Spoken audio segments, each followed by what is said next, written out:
Good morning, everybody. Yes, it is time for us to get back into action. I've been away for a whole week. It's ridiculous. Yeah. So, you guys held the fort. Well done. Well done. Thank you for keeping things going.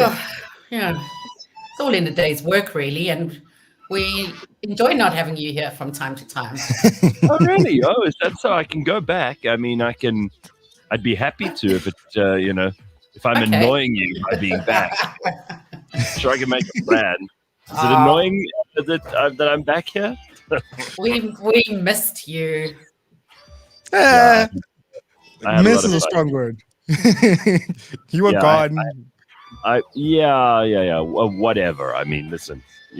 Would you rather be on a Euro trip? Would you rather just pretend like your life could be like that all the time?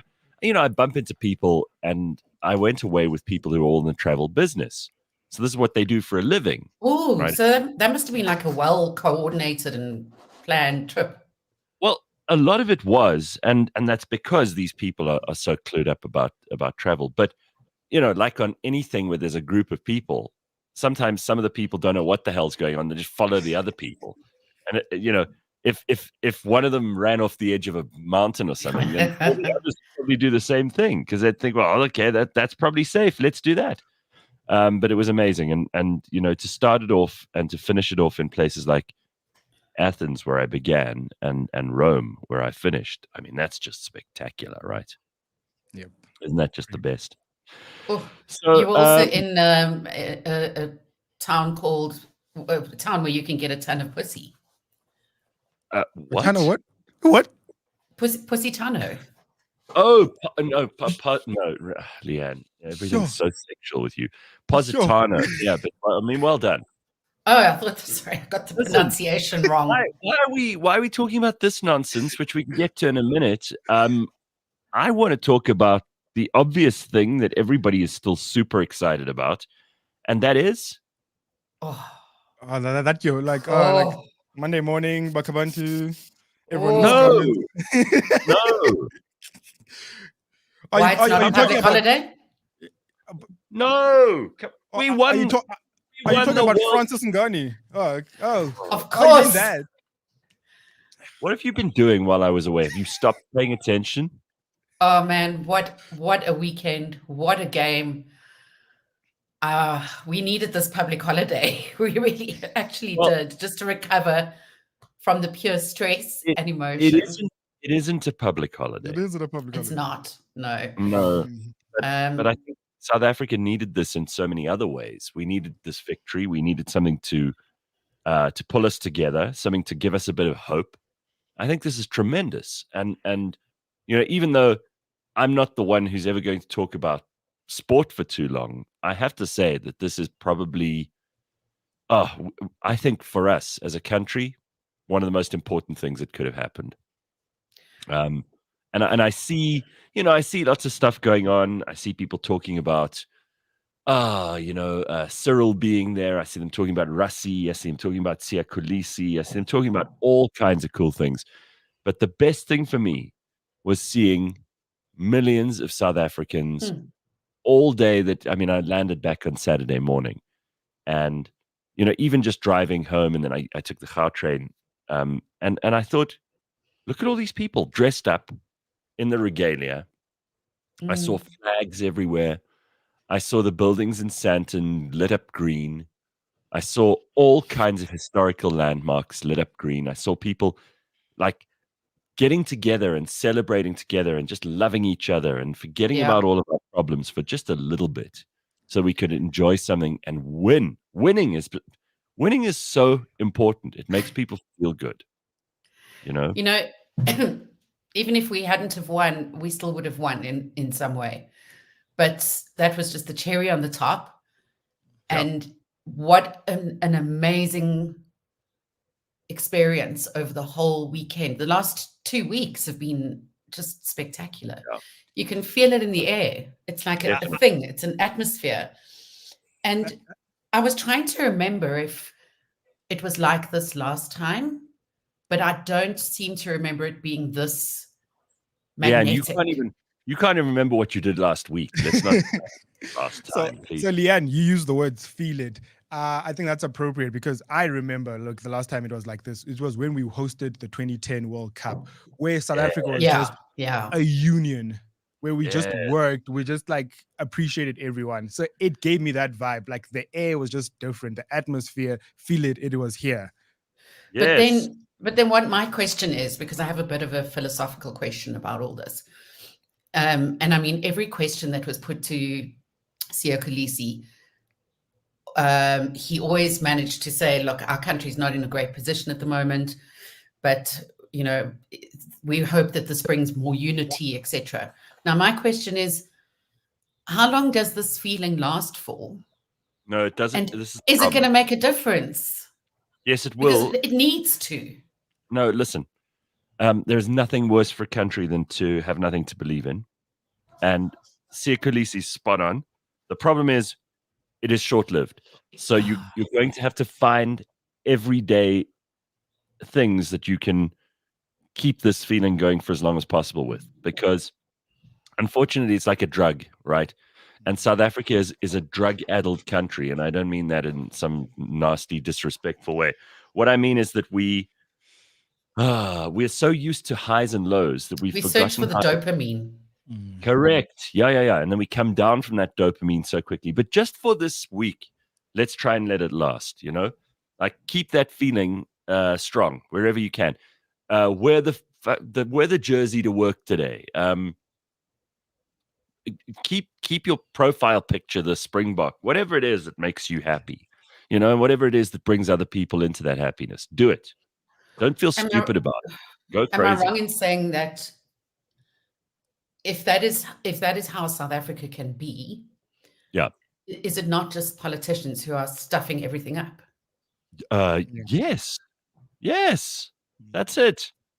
It proves again. So I have to show you a couple of things. We'll get to this in a second. Rachel says, imagine how it feels to be a South African in New Zealand right now. I mean, it must be. I saw a video taken by a South African family inside a New Zealand restaurant. Oh, yeah. They were standing up and they were watching the TV, and they were filming from their perspective. So you could see the rest of the people sitting down. Yes. And they filmed the last few seconds when we won and the whistle was blown and they were going crazy. And there was no movement at all from these other heads at the tables in front of them. I felt terrible. Wow. I don't know if I could have celebrated that way in front of Anna. Me, I would celebrate in their face. Me, I'd still be celebrating. There was some lovely stuff. Yeah, buy a vuvuzela and blow it right in their ears. There was some lovely stuff going around. I saw one video of a guy in a like all black supporter shirt, and then South Africans like making him feel better because he was so miserable after the game. He was like in tears, and all these South Africans were like, "Don't worry, you're going to be okay." It's kind of sweet. But so many lovely videos from all over the place, and lots of cool stuff from the change rooms at the Stade de France. So what happened was Princess Charlene, prisoner Charlene, and her husband, they were in the change room, and then Roger Federer pitched up. Yeah, yes, and congratulated Faf and company, and it was just so nice to see. I mean, you know, here you've got arguably one of the world's greatest sportsmen. Apparently, Djokovic was also there. Yeah, Jock was on the All Black side. Yeah, but it was amazing who all pitched. You know, Roger Federer's mum is South African. Yeah, from Durban. Yes, correct. But also, it made me think. I wonder if I mean, I know that a tennis player isn't just a standalone guy. He's got a whole team of people around him. But a team. I wonder if when he was in that change room, I wonder if he thinks, wow, isn't it amazing to have a whole team of you? You're not just facing the pressure alone in your head. Right. I mean, it must be better. You have so much more to share with people. Anyway, I mean, I'm still on a high for this. Loved the game. I've never professed to be a rugby supporter or a rugby fan. I'm still not. I know that for many people, it's symbolic in a big way, and that's good. And do that. Stay with it. Keep it going as long as possible. And for those people who are just miserable and grumpy about things like this, then, go to hell. For this week, we're not interested in you. How about that? Right? I don't know if there are people like that. I haven't seen any. Oh, there's some. I have. Really? There are South Africans who support the All Blacks, for God's sake. There's always, every town has a village asshole. You know what I mean? Right? Well, one broke on Twitter, Leigh-Ann, some guy got caught smoke, and it became an entire thing. There's that one All Black supporter. I can't remember his name, but this guy is like everyone in South Africa's worst enemy because he had the temerity to say, no, the Bokker are not going to win. And then people just tore into him. I'm like, guys, just leave the guy alone. It's not. I also saw them tearing into Dr. Matthew over the weekend. Apparently he was arrested. But, there's a very fine line between celebrating a victory that matters so much to South Africa and having to be mean to the people who didn't win. Well, there's also, but South Africans are highly defensive. There's like a known phenomenon on TikTok that as an international, or not international, but a contributor from abroad, whether you're in Europe, whether you're American, English, whatever, if you say anything about South Africa, we get they're going to come for you. They're going to come for you. No matter who. We stand united, and we stand against anyone who spreads misinformation or doesn't have their facts right. And these creators know, and they have to generally create videos apologizing for things they've said because South Africa just cancels them. So take a look at this quickly. Here's a video of some of the celebration that was happening on the streets of Johannesburg. I think it was Johannesburg. Let's just take a look at this. It's so nice to see people just going crazy and having fun and celebrating something again. Take a look at this.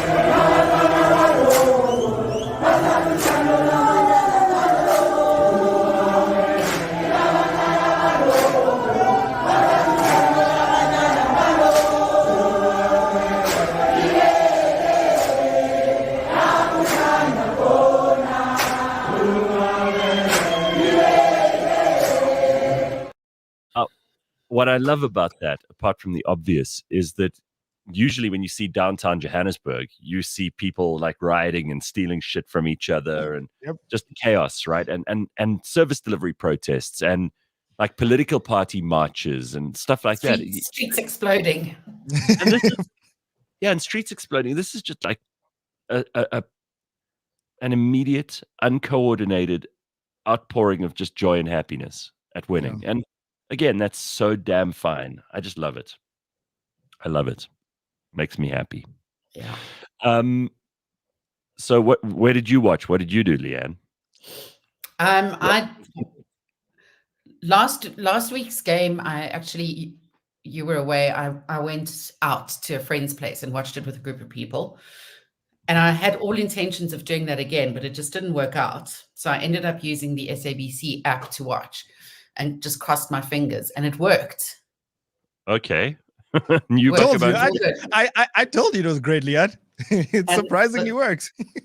The commentators were great. When they first came on, I thought, oh, but then it just all came together well. And obviously, my entire neighborhood was celebrating. And because I'm a conscientious person and concerned about irritating other people, every time we were getting close to a try or something amazing happened, I ran inside to scream. You're the only person who's thinking that way on that. On that exact. Thank you. It was like Patio was here, and then I was like, yeah! You're screaming under the covers. Yeah. So what about you, Bakh'abantu? Where did you watch? Who did you watch with? Dude, I watched with a couple of friends. It was pretty cool. It was not something hectic. I didn't go to a bar or anything. I didn't want noise. So it was just just chilling, a couple of drinks. And then, we just watched the game and it was epic. Nice. Epic. Awesome. Leigh-Ann, I wanted to say, have you noticed this, the commentary on the SABC? It's so weird. One of them speaks Zulu, then goes into Pedi, then comes back with Afrikaans, and it's just seamless. It's that one guy. I don't know. I picture him as an old white man. I might be wrong, but he sounds like an old white South African Afrikaans guy, right? Native Afrikaans speaking. He flips from Afrikaans to English too. Did you say Sepedi? Yeah, I think Sepedi, yeah. Like, and the funniest is his delivery speeds up when he's speaking Sepedi. Yeah. It's almost as if that's his brain's natural position. And I wanted to ask you, does he have an accent when he speaks Sepedi, like he does when he speaks English? So I don't know, because I am closer. You're not Sepedi, yeah. I'm not. Yeah, so I wouldn't be able to tell the nuance, but like I just find it funny, like how it's amazing. Yeah, but still, like the Bears commentary is still closer commentary, guys. Yeah, closer commentary on the rugby was epic. Well, again, doesn't matter, right? I mean, if you told, and someone pointed this out to me not so long ago, while we were still in, I think, the quarter or semi-final stage. They said, if you told any South Africans 10 years ago that in 10 years' time you're going to have a black Springbok captain, you're going to have a white Afrikaans coach, you're going to have the whole country united behind the sport in a way that we've never been with soccer, even in 2010. I mean, we liked our team. They didn't win though, so we very quickly fell out of love. No, because that's what happens. You got to be honest about this. And we teach kids at school, well, it's playing the game that matters. No, it's not. It's winning. Really. And if you'd said this to anybody, what would unify South Africa in 2023? They'd say to you, definitely not rugby. You'd be like, you're exactly wrong. You're exactly wrong. So but like, here's a quick flashback. So this obviously was the first of many. This was our first president and our first Springbok rugby captain in '95, holding that Webber's trophy. This was the second time round. Look at all the exuberation here. I mean, you got Thabo Mbeki lifted up on there. He was not a party president, right? He's not a party president. No, very serious. And look at how happy. And by the way, I mean, the team, there's John Smith, who we had on just the other day, talking about this in the background. And here is this one, Silili, who's holding the trophy up. He looks very happy, but I've noticed he's got quite fat. Have you noticed that? Oh, no, Gareth, don't come with your fat stuff now. He's cute. He looks like a chocolate man. He looks like a little chubby chocolate man. Anyway, this is our 4th World Cup, and that makes us not only the current champions and the champions before that, but I think we have more than anyone else. Just saying. We're like the universe champions. Yeah, we're the champions of the universe. I love it. You want to talk? Let's talk to Ben about this, because he actually knows something about sport. So let's get to someone who has every reason to talk about this and celebrate this. And by the way, thanks for doing Friday's show as well. Are you in your dressing gown? Hey guys, yeah, Gareth, I just woke up. What do you want from me? You should have done this from the ice bath. Is this how you present yourself to people in the morning in your dressing gown? You think we're the mailman? Are you naked? Are you naked under there? Leigh-Ann, behave. No, it's cold, guys. I don't know if you looked out the window today. It's absolutely fucking freezing. No, it is. It's miserably cold in Joburg. Someone told me on the plane. I saw not on the plane in Dubai airport. There were 2 South Africans on their way to Paris while I was on my way back. And they said, "Hey, it's going to be 5 degrees in Joburg on Sunday or Monday." I can't remember what they said. I said, "Cuck, man." I said, "You're talking cuck, man." They're like, "No, it's been really hot." I said, "Yeah, exactly. That's why it's not going to be 5 degrees. You're talking cuck." They're like, "Are you going to the rugby?" So I said, "No, I'm actually on my way back home." So they were the first ones to drop this cold weather thing on me. I couldn't believe it when I heard it. Now it's gonna snow. I just want to say it's gonna snow. Like the Drakensberg will be covered in white. Like this is the prediction, guys. Like 80% chance of it. The end is nigh. You know the drill. Is that on the Witkant? Yeah, on the Witkant. Yeah. Waterkant, the Witkant. How am I wearing Wit? So let's do this. Ben is dressed for snow. It is a perfectly appropriate occasion. Ben, first of all, great fucking victory. Bakh'abantu and Ryan got into a little argument before we even started the show. Not necessarily the best game, but do you disagree? Well, I'm not sure what you really think a good game is, really. You've got the two best teams in the world fighting for the greatest title of being the greatest of all time. And it's going to be very tight and a bit fractious. The weather didn't exactly help because it was very wet. So finals are different kinds of beasts. And I think last time, 4 years ago, we were really spoiled with the fact that England got absolutely thrashed by a dominant Springbok pack. And then backs who had space and time to run with the ball. So I think, with every World Cup, you always get the fans that know lots about the game. And then you get the fans who basically rock up because it's what everyone's talking about. So you're obviously going to get comments from people like, oh, the game wasn't that great. But the game was incredible. There was so much happening there. There was so many dynamics at play. And I think it was really incredible to watch the Springboks throughout the entire tournament and everything that went into all these wins, because it was, as everyone's been saying, the hardest way to win a World Cup ever. So out of the top 6 teams in the world, the Boks played the other 5. Normally when you win a World Cup, you have a path where you'll play maybe 1 or 2 really tough teams. In 2007, when the Boks won then, they beat England twice, they beat Argentina, and then I'm really stuffed if I can tell you who else they beat. But this time around, they beat every top team in the world, and you just need to win by 1, Ryan. Bakh'abantu, I don't know what else you're looking for, but Well, no. To quote someone like this, it was Bakh'abantu who was saying it wasn't the greatest match, but then what the hell do you know?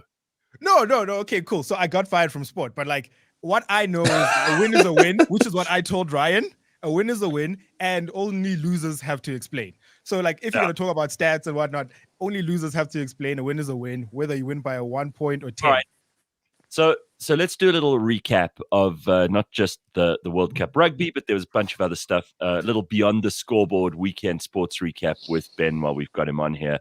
And obviously loads of very, very happy people all over South Africa. So any kind of motivational message to keep this feeling going, Ben, because I know that you also understand South Africans are like drug addicts. We are, and this is our greatest drug, guys. And look, I don't want to go on a tangent here because there's many things that I can say about what happened after the tournament with the whole trophy race thing, and a particular person who weaseled his way in there within 3.5 seconds to claim the accolade that he is nowhere near anywhere deserving of. But I think it was something that's so special because I mentioned on Friday, the World Cup gave South Africans something that they could all be so damn excited about. It's like no matter what you do for the last 6 weeks in particular, because obviously the World Cup was slow to start with in the group stages, and then it was the big thing in the finals. It gave every South African something to talk about and something to actually have unity around. And I know since 1995 we've had too much of this whole sport unites everybody, all this kind of stuff, but it really hits home when you have a team that's actually this good. And for me, it's about looking at why were they this good.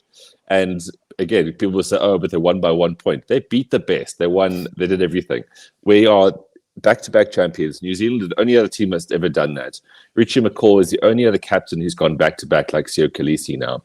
And it really is. It's an absolute feat that you can break down for years to come what went into this. So there's so much to really be so excited about, and that this is possible. So to break it down, as you say, to keep the hope and all this fanfare going, it's really incredible what Rassie Erasmus did and Sharkini Noba did. And I think those two need airport named after them. They need statues erected about what they've done, because this is actual excellence. This is actual unity building. This is actual goodwill. This isn't just, oh, cool, we had a Lekker Saturday back in November or whatever it was back in the day. This was an absolute plan that went over years, which built a whole group of people to be part of this, which then got millions and millions and millions of South Africans to be excited about something and to believe in something. And since 1995, tell me 2 people who have done that and actually managed to achieve something of this magnitude. No, there isn't anybody. Yes. Love it. But in the actual sport, which let's just keep it light, it was a fantastic weekend for South Africans because we won again in the cricket. We made hard work of beating Pakistan, but we won again in the cricket. So now we are second in the log after 6 games. India are up there with first, and then New Zealand and Australia are just a little bit down from 3 and 4. Australia had a massive win over New Zealand, tight, but I mean massive in the context of the tournament because they started very slow. So they're up there. And then England lost to India, which means they're out of the tournament. They are the defending champs, and within halfway stage, they're already out. They are absolutely bottom of the log, and they are gone. Which is it's a shame. And then football, all the major teams won in the Premier League over the weekend, but like properly won. The Man City, Man United, the big Manchester derby 3-0. Arsenal beat Sheffield United 5-0. Liverpool won handsomely. I think it was just Newcastle who slipped up. They drew with the Wolves. So Spurs are still top. They won as well. So those are all the sort of major things. One of the biggest surprises for the weekend, though, was in the boxing.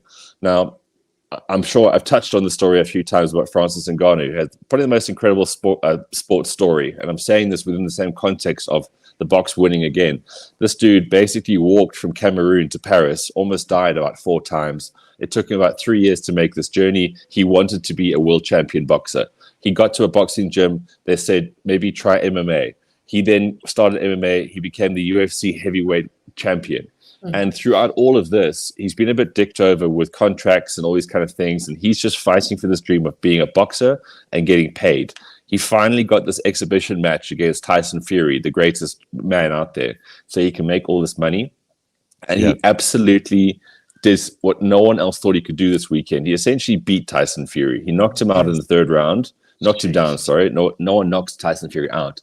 And then ultimately he lost out on points because let's just say that the judges would go with someone who's very familiar, and maybe Tyson Fury has a way of boxing that accumulates more points. But anyway, this dude did not exactly lose. He fought against the best. Tyson Fury makes a mockery of boxers, and Francis Ngannou, that was up there with one of the biggest stories.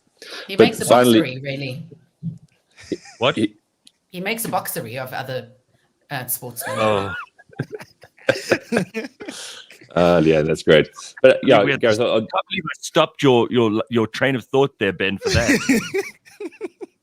World's cuckest punchline brought to you by Leigh-Ann. Punchline. Wow. Punchline. Some people are funny. All right, good one, Gareth. Yeah, so I just want to finish off with the rugby, of course. The 3rd and 4th place playoff game that no one really cares about, it was an absolute cracker. Argentina finally showed up. And England narrowly beat them 26-23. So they finished 3rd after all of this. And obviously, 12-11 was the final.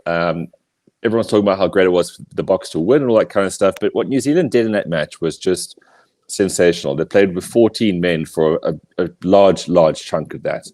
And I think, if you look at the tournament when Ireland lost, Johnny Sexton was a petulant little prick about the ref and all kinds of things.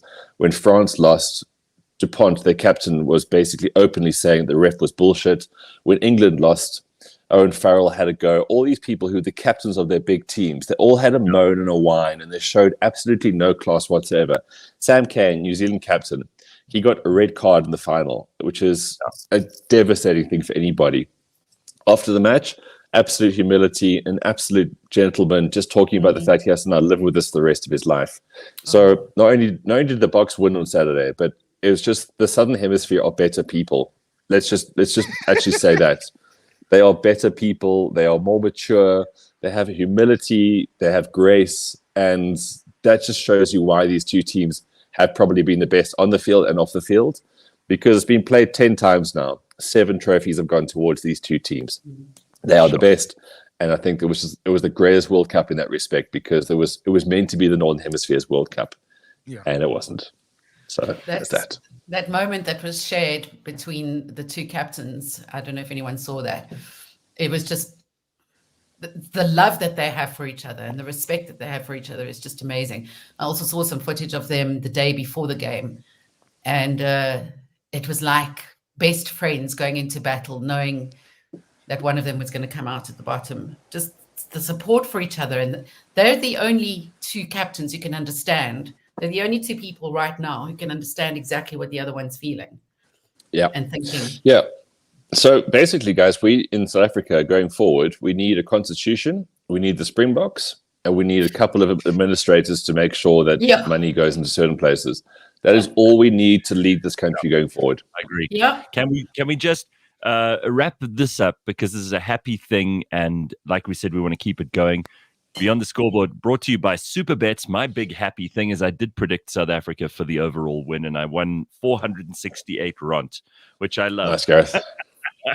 Very good.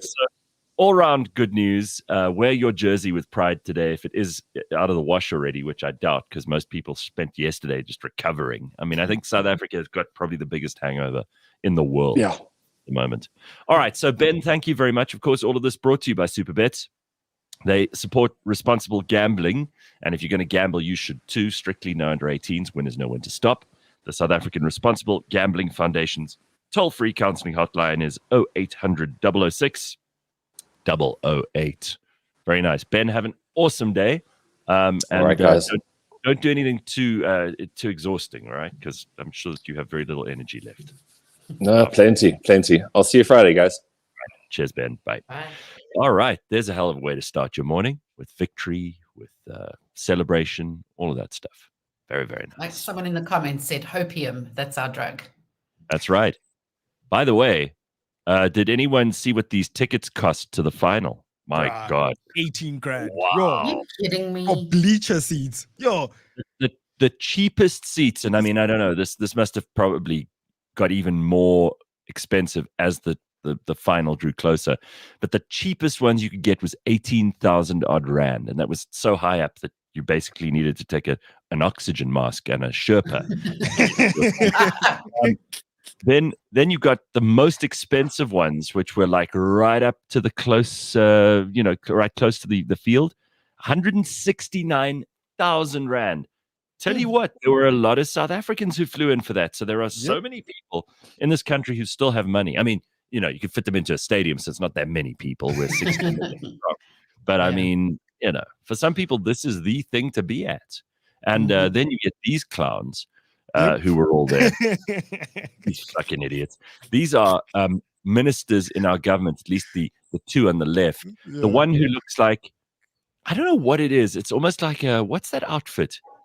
He looks like he's trying to dress up either as one of those Gru's little minions. I don't know what kind of a hat that is. He's like all gangster, man. Combined with a grandmother's glasses, a loud Dolce and Gabbana, please look at me, I'm new money tracksuit. It's just unbelievable. This Fikile Mbalula like a bad Ronald McDonald cosplay. There we go. That's it. There's the perfect description. And by the way, is this not a guy who once called Bafana a bunch of losers? Well, if I've ever seen a bunch of losers, it's these three in this picture. Especially the guy in the middle. And then Becky Cele standing there, like with his gangster hat on. I mean, dude, just, please, let's not let these idiots, any of these politicians, take any credit, as Ben said, for anything. They had nothing to do with this. Fikile Mbalula has been Minister of Sport before he became ANC Secretary General, and he did nothing for rugby. Nothing. As Minister of Sport, nothing. You must not claim a single piece of the pie, Fikile. All right. There we go. Got that off my chest. Now that we can move back to happy things. Anyway, so let me tell you quickly, because I do have to update you. I'm not going to go into too much detail on this maybe today, but I had an amazing trip overseas. I went with a client of ours. We've done a lot of stuff on the window seat with travel.co.za, and there were people who left our thing and went straight to the rugby. And they were there for the rugby before as well. And I got to watch the first game when I landed there. It was on that Saturday night, which was in Athens. So there's the Parthenon in the background, which is pretty damn cool. And we were at this little Irish pub, and I spent most of the time walking around Athens. But I mean, it's just, there was even there were South Africans, and they were very, very happy, obviously, on that night. And it just kept us going the whole way through. And then landed back in SA for our game here, which was bloody amazing. But I mean, if I had to put the trip into a catchy headline, I'd say from the Parthenon to the Pantheon, because that's kind of where it went. From seeing places that I've only ever read about, the Acropolis. Look at that. Dude. I mean, that building is probably one of the most iconic images. If you had to talk, it could even be the icon for history. When you see like an icon on your computer screen for history, it's got like the Parthenon, right? No, it is, because even the History Channel uses that silhouette. Yeah, there we go. And then just amazing. Ends with this one, which is the Pantheon. And I mean, I took these pictures, by the way. I'm a fantastic photographer, it turns out. I know. Yes, you are. are. Also, you have the power of like the best phone on earth, but okay. Screw you. Tell me these aren't good. Here's the. They are good, but you're cheating. I mean, listen. Yeah, of course, I've got a great camera phone. I mean, there's no genius move here. Look at this, though. This is a pretty good photo. Oh, that's amazing. Yeah, that is. It looks like a halo. That's the moon. That's the moon over Rome. But we can get into all of that later. Because people always say to me, you don't care about food. I even took photos of food just to show you I did. Look at you. Look Instagrammable moments. Oof. Look at me. Isn't that nice? So good. All right. So while I was away, interestingly enough, I could actually monitor my house while I was in Europe. Oh, yeah? How did you do this? I have an app on my phone called the Ring app. Oh, I love the Ring app.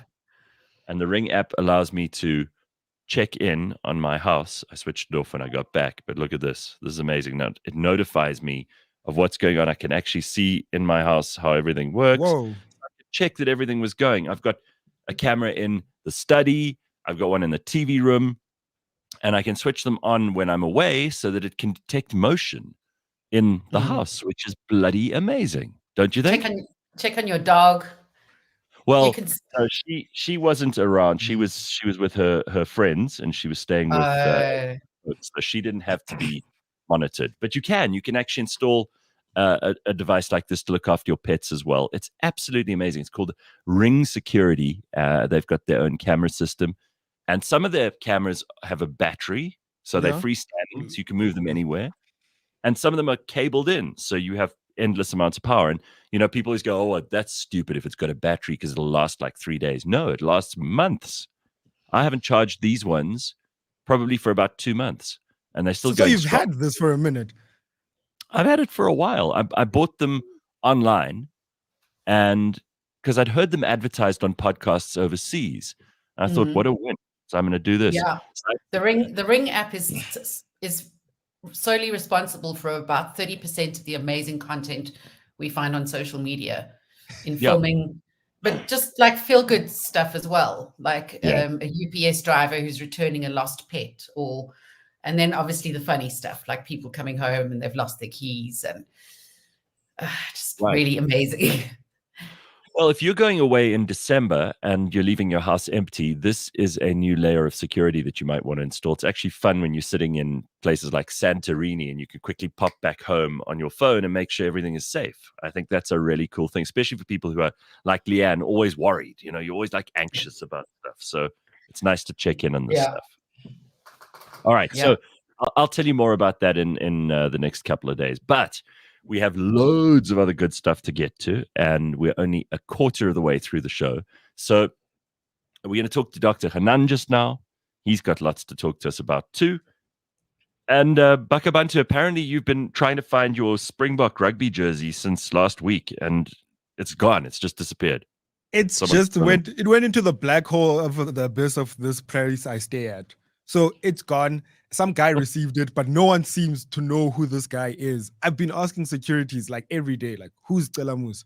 Telamusa, if you're watching this, please return my jersey. So you're actually making an appeal right now on the show to yes. Telamusi, please call 0800 to find my jersey or something. That's funny. So what had happened is that like on Friday, I ordered this thing. It got shipped overnight. I was supposed to have it by Friday afternoon. So I ordered it Thursday. And then I was supposed to wear it Saturday, or worst case scenario, Monday morning. Jersey's still not here, guys. I have nothing to tell you. I have no idea where it is. Talk about bad timing, hey? Only you get your jersey like a couple of days after the Rugby World Cup. Yes, exactly. And I will still wear it. Don't get me wrong. The only great thing about that jersey is if it came in black, it would be so great. I think that's the wrong team. Yeah, I saw the pics of South African ministers in Paris. How these fuckers even show their faces is astonishing, Colin. Yeah, it's just unbelievable. Ring doorbells. They've got a doorbell cam. We'll talk about that too. That provides amazing footage, says Don. Yeah, of things like the, delivery man. And by the way, this is a big story too. I posted something on my Instagram. Matthew Perry from Friends died. Yep. Yeah. Shame. What a long life of addiction troubles he's had.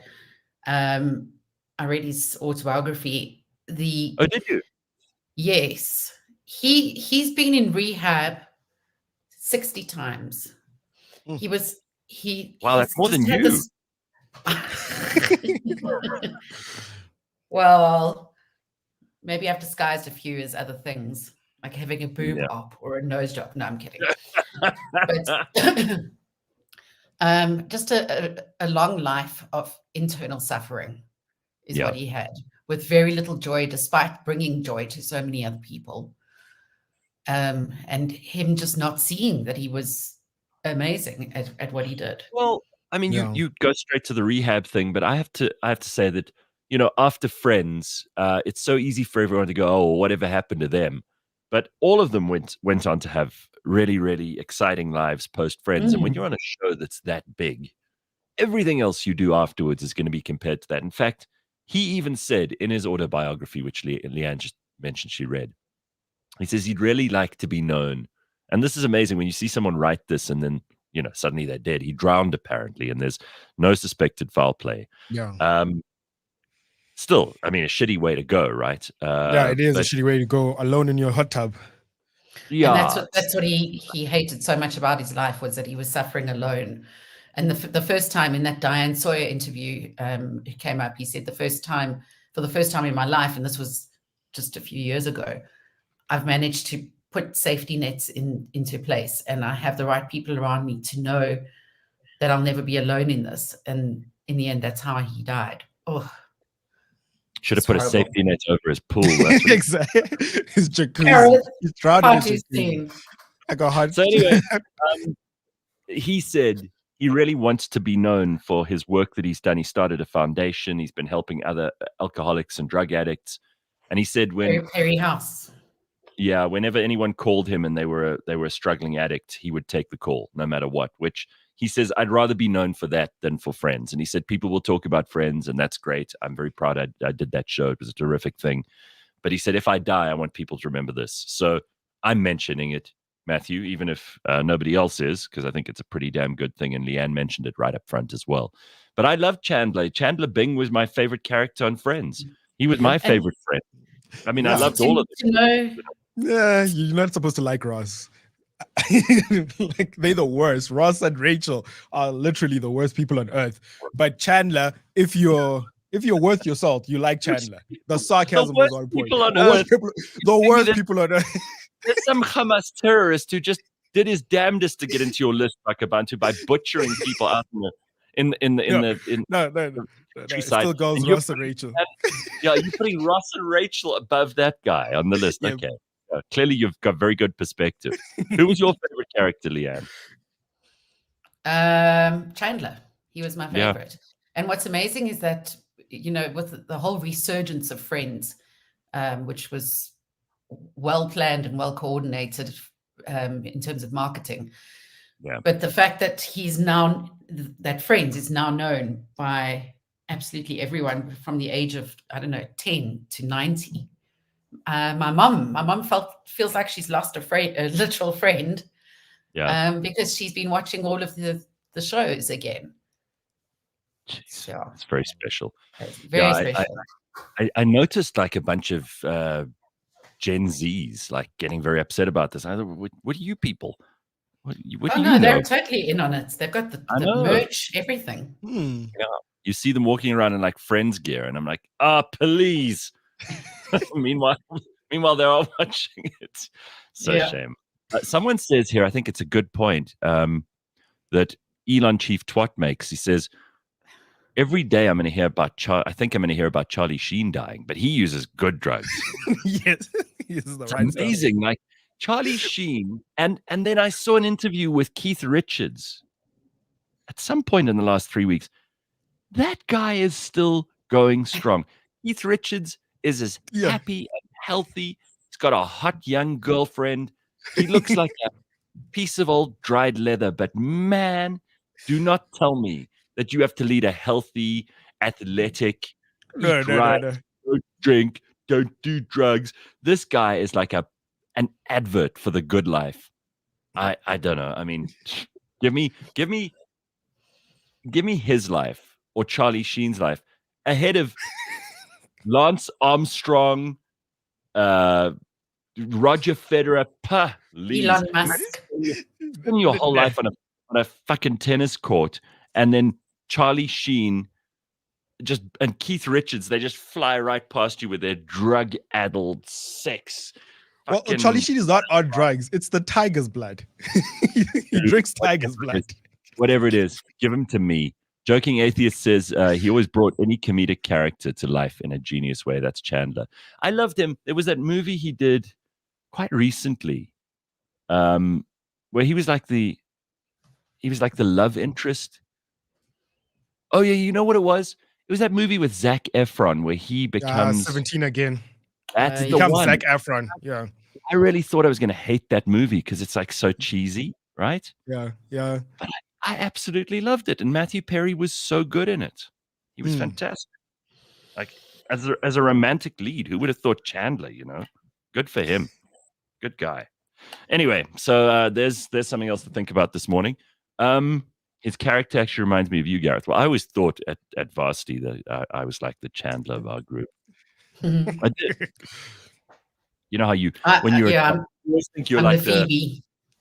Well, yeah, you are kind of. You always think though that you're a character in a TV show when you picture yourself as being the lead character in your own TV show, right? And I suppose at that stage, because me and a bunch of my mates, we would always get together at a coffee shop, and like it was in that era, so it was almost a bit sad and pathetic that we saw ourselves this way. But that's how you do it when you're, especially when you're trying to find your identity as a kid, and we used to think like we were funnier than Friends, and maybe one out of the 50 times we were, because we weren't scripted, but the rest was bullshit. Anyway, Keith would say it's in the genes. Yeah. Oh yeah. But the also, genes, those skinny jeans. Carl DeSantos says, let's not forget that Charlie Sheen has AIDS and he's still alive. Tiger's blood. HIV positive, but yeah. Yes. Wow. All right. So the whole 9 yards. That character was brilliant. Oh, too. that was out of this world. Fabulous. Awesome. Absolutely. The skinny biltong type are the only men that last. Well, I don't know. Hey, I mean, I don't know that that's true. I wonder how much how much beer was consumed in South Africa on Saturday. That would be a statistic I'd be interested to know about. If someone works for South African breweries and you can find out how much beer was consumed on Rugby World Cup final night, I would be very interested to know. Or just alcohol, generally. I mean, we must have gone thousands and thousands of liters. Our sewage system must be so full of the breakdown products of alcohol this morning. If you think you're drinking water out of the tap, you're actually drinking beer again. Right? Yes, exactly. All right. We got to talk to Dr. Hanan. So what we're going to talk to him about, I hope he's here. Oh, there he is. This is an age-old question, something I have thought about a lot. And maybe it's something you've also thought about. Imagine if your dream job, you get your dream job, like let's say you were Keith Richards, right? A rock star. But you weren't as good as Keith Richards and your job didn't pay the bills. Because I've always said there are 3 concentric circles, right? And the overlapping area in the middle is like, that's gold. That's where you're just going to have an amazing, amazing career in life. The one circle is what you love doing.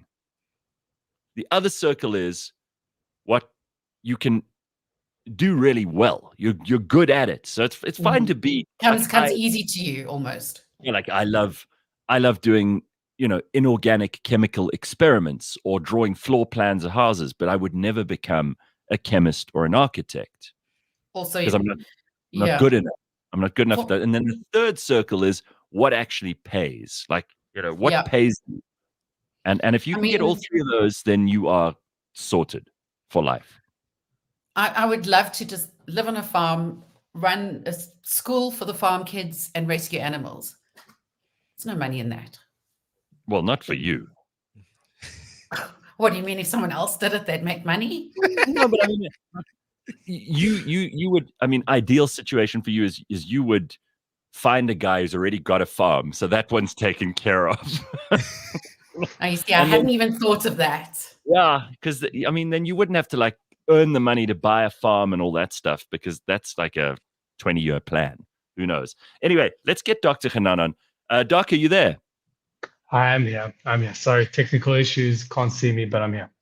That's all right, as long as we can hear you. So, what do you do if you if your dream job doesn't pay the bills, or you're not good at it, but it's like you're chasing this dream? Like, if I wanted to be a world rugby playing champion, I don't have that ability. So it's my dream, but I can't make it a reality. Right. So there are actually 4 circles. You were talking about the kind of the middle part of the 3 circles, and there are 3 needs that have to be met, or 3 boxes that have to be checked in order to find your sense of purpose. The one is, as you said, what you love. Yes. Number 2 is what you're good at, so what you can actually perform in. Number 3, what you're acknowledged for, and acknowledged for means what you paid for as well. And number 4, what solves a problem. And if you take any one of those out, the whole system just doesn't work. It's like giving your beautiful car one flat tire. The system just stops working, even though it's such a small percentage of the car. The system kind of leans on each one of these parts independently and together. So, but the question is, can everybody have all of those 4 boxes ticked? And the answer is, well, not really. And it's not a rather of yes, it is, or it's not, but rather at what capacity or at what percentage point are they fulfilled. So I can do something that I really love at 10 out of 10, but something that I'm 7 out of 10 good at, and 6 out of 10 solves a problem. But what we try and do, at least in my practice, is make sure that none of these scores are under 5. 5 and below is just not enough, because if it is 5 and below, then again the system just suffers. So again, the tire doesn't have to be 100% full, but as long as it's 6 and above. If it's 6 and above, you still get from point A to point B. But to a very relevant and a very appropriate question, or answer to a question would be, well, what if I just cannot afford to not take this job, even though I don't love it? I have to pay my bills. Electricity costs money. I have to pay my school fees, and I can't afford to do something that I'm so in love with. I have to just do something that I'm paid the bill for, something that pays the bills. And that is a really relevant and realistic question, because most people don't necessarily do what they love, but they do what they have to do in order to put food on the table. And then you've got to realize 2 things. One, that it is what it is. In other words, when you are driving your car from point A to point B, you acknowledge that the one tire is flat, you got to realize that it's not going to be the prettiest ride. You might be frustrated along the way. You might even get stuck a couple of times. And you can't blame yourself for feeling this way, because it's one thing getting stuck. It's another thing blaming yourself for being stuck. So you got to realize that if it's not something that you absolutely are in love with, that is part and parcel of the deal, and therefore frustration, disappointment is part and parcel of the deal. But the second thing, which is more appropriate and what I work on heavily in my practice, is the idea of hope. Even though you don't have it, it doesn't mean you can't chase it. Just because you don't have that job that you love, it doesn't mean you can't chase that job that you love. Even though you don't have that job that pays you what you deserve, it doesn't mean you can't chase that job that and the salary that you deserve. So go and chase it. Go create that dream. Go create that carrot, because that's carrot that will create that sense of purpose for you. And also, you might find that your your dream can happen. It just happens a little differently to what you expected. It's not completely ideal, but there may be a solution, like to this job that I want of living on a farm and teaching farm kids and rescuing animals. Keep the hope of that alive, because there might be something that happens that allows you to do that. Like Gareth said, you might find a rich farmer who can facilitate that for you. It might just happen in a way that you didn't think it would. Yes, and I want to add something else, that a lot of people are really gung-ho and stuck on, this is precisely what I want to do. But you might find that if you just immerse yourself in it, you'll find some things in other jobs or other places or with other people that still tick those boxes. So a lot of people go, I want to be a teacher, and that's all I want to do. I want to teach. But one second, maybe it's not necessarily the love for teaching. Maybe it's a love of people. Maybe it's a love of departing information. Maybe it's a love of engagement. So I like that you brought this up, because sometimes you don't identify the thing it is that you actually love. I mean, I get a lot of people asking me, how can I get into media, TV, radio, all of that stuff? But what they really want is to be famous. And I say to them, no, you're barking up the wrong tree, because this is not for... If you want to be famous, then show everybody your ass on Instagram, because that's not what you need. It's not the same skill set as you're going to need in radio, for example. Completely. You got to define it. How many people say, you know what, I want to do anything that brings me money. But I want to tell you something. I know a lot of very poor bankers, and I know a lot of very rich plumbers. That's the truth. So if you're good at it, and you can find an opportunity and you can solve a problem, and you love what you do, and you have an entrepreneurial spirit, you can make money doing anything. So here's a good question from Carl. He says, I want to be a men's health cover model, but I look like a less green version of Shrek. So can the doctor help me? You can't help him, can you? So again, you got to do, I mean, I know he's joking, but you got to do something that you are. So the truth is, I mean, I know it's a joke, but let him go and do it, and let the world, the market, tell him whether he's good at it or not. And by the way, I know this is a particular joke, but if you're not sure, this is for a serious comment. If you're not sure whether you're good at it, go out and immerse yourself in it. The world will tell you. The world will tell you. And then take that feedback and take it seriously. Like, yes. There might not be a market for what you do, and rather fail at it than never try. But don't get upset. Don't get upset and think, oh, well, that's the end of my life. I've got no other purpose. Like, just find a new one. Sometimes you do just have to do very boring things to earn money.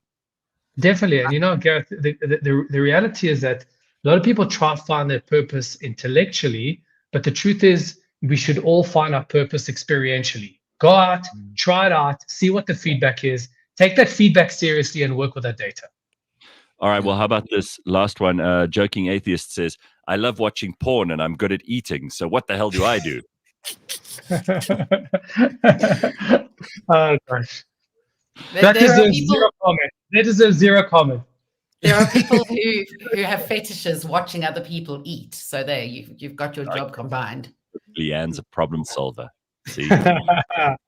Zach says, Gareth, ask Dr. Hanan what it means to develop fear for boredom from achieving goals. I often feel like I'm going to be bored and purposeless after achieving everything that I wished for. That is such a great question. I swear we need to do a whole show on that, because a lot of people go, let me not start, because by the time that I reach point A to point B, what am I going to do next? And the reality is, when you get from point A to point B, you create a point C. And when you get to point C, you create a point D. And you know when that should end? Never. You should only be so lucky to chase goals for the rest of your life. Absolutely. Because everybody thinks, oh, I'll be happy when I eventually achieve these goals. And that is not true. You will be happy pursuing those goals. It is in the journey, not the destination. 100%. All right. Very good, Doc. Thank you very much for your time today. Get that camera working. Some people come on just to see you. They don't want to hear you. So get it sorted. All right. All right. Very good. All right, guys. We will catch up with Dr. Hanan in a week's time, and you can hear more from him on the show. If you've got questions for him, you can also send them to us, and we will make sure that he's ready to go with you next week, Monday. All right. So it's already 7:00. Lots of cool things to catch up with, and we've got a special guest that I think you're going to love to hear from. He's back in just a short while. We'll find out who this is in just a moment. Big surprise. On the way. Don't go anywhere. CliffCentral.com. It is Monday morning. This week on the AutoTrader podcast. What I'm starting to believe is there are hundreds, if not thousands, of plants around the world, right? We've got one in South Africa. I think there are 3 plants in Africa, or VW. But there are hundreds in Europe. So all of those plants are going to have to move to producing electric vehicles. So think about this. As they ramp down the production of ICE vehicles, they ramp up the production of electric vehicles. Nobody's really going to want to be the first to try it out. No, nobody's really going to want to build an entire new plant. You're going to want to use what you've got. It's cheaper, right? So you're going to have to change the plant. I mean, in this plant, there's no space to put an extra production line. I mean, the thing weaves through that plant like a train track. Yeah. So to change the plants in Europe, I would imagine that's what the future strategy would be, which means they're going to ramp down ICE production, ramp up EV production. It's not like a switch. It's kind of a gradual process. It's a process. Kind of gets that. Catch us every Monday at 9 a.m. on YouTube and on autotrader.co.za.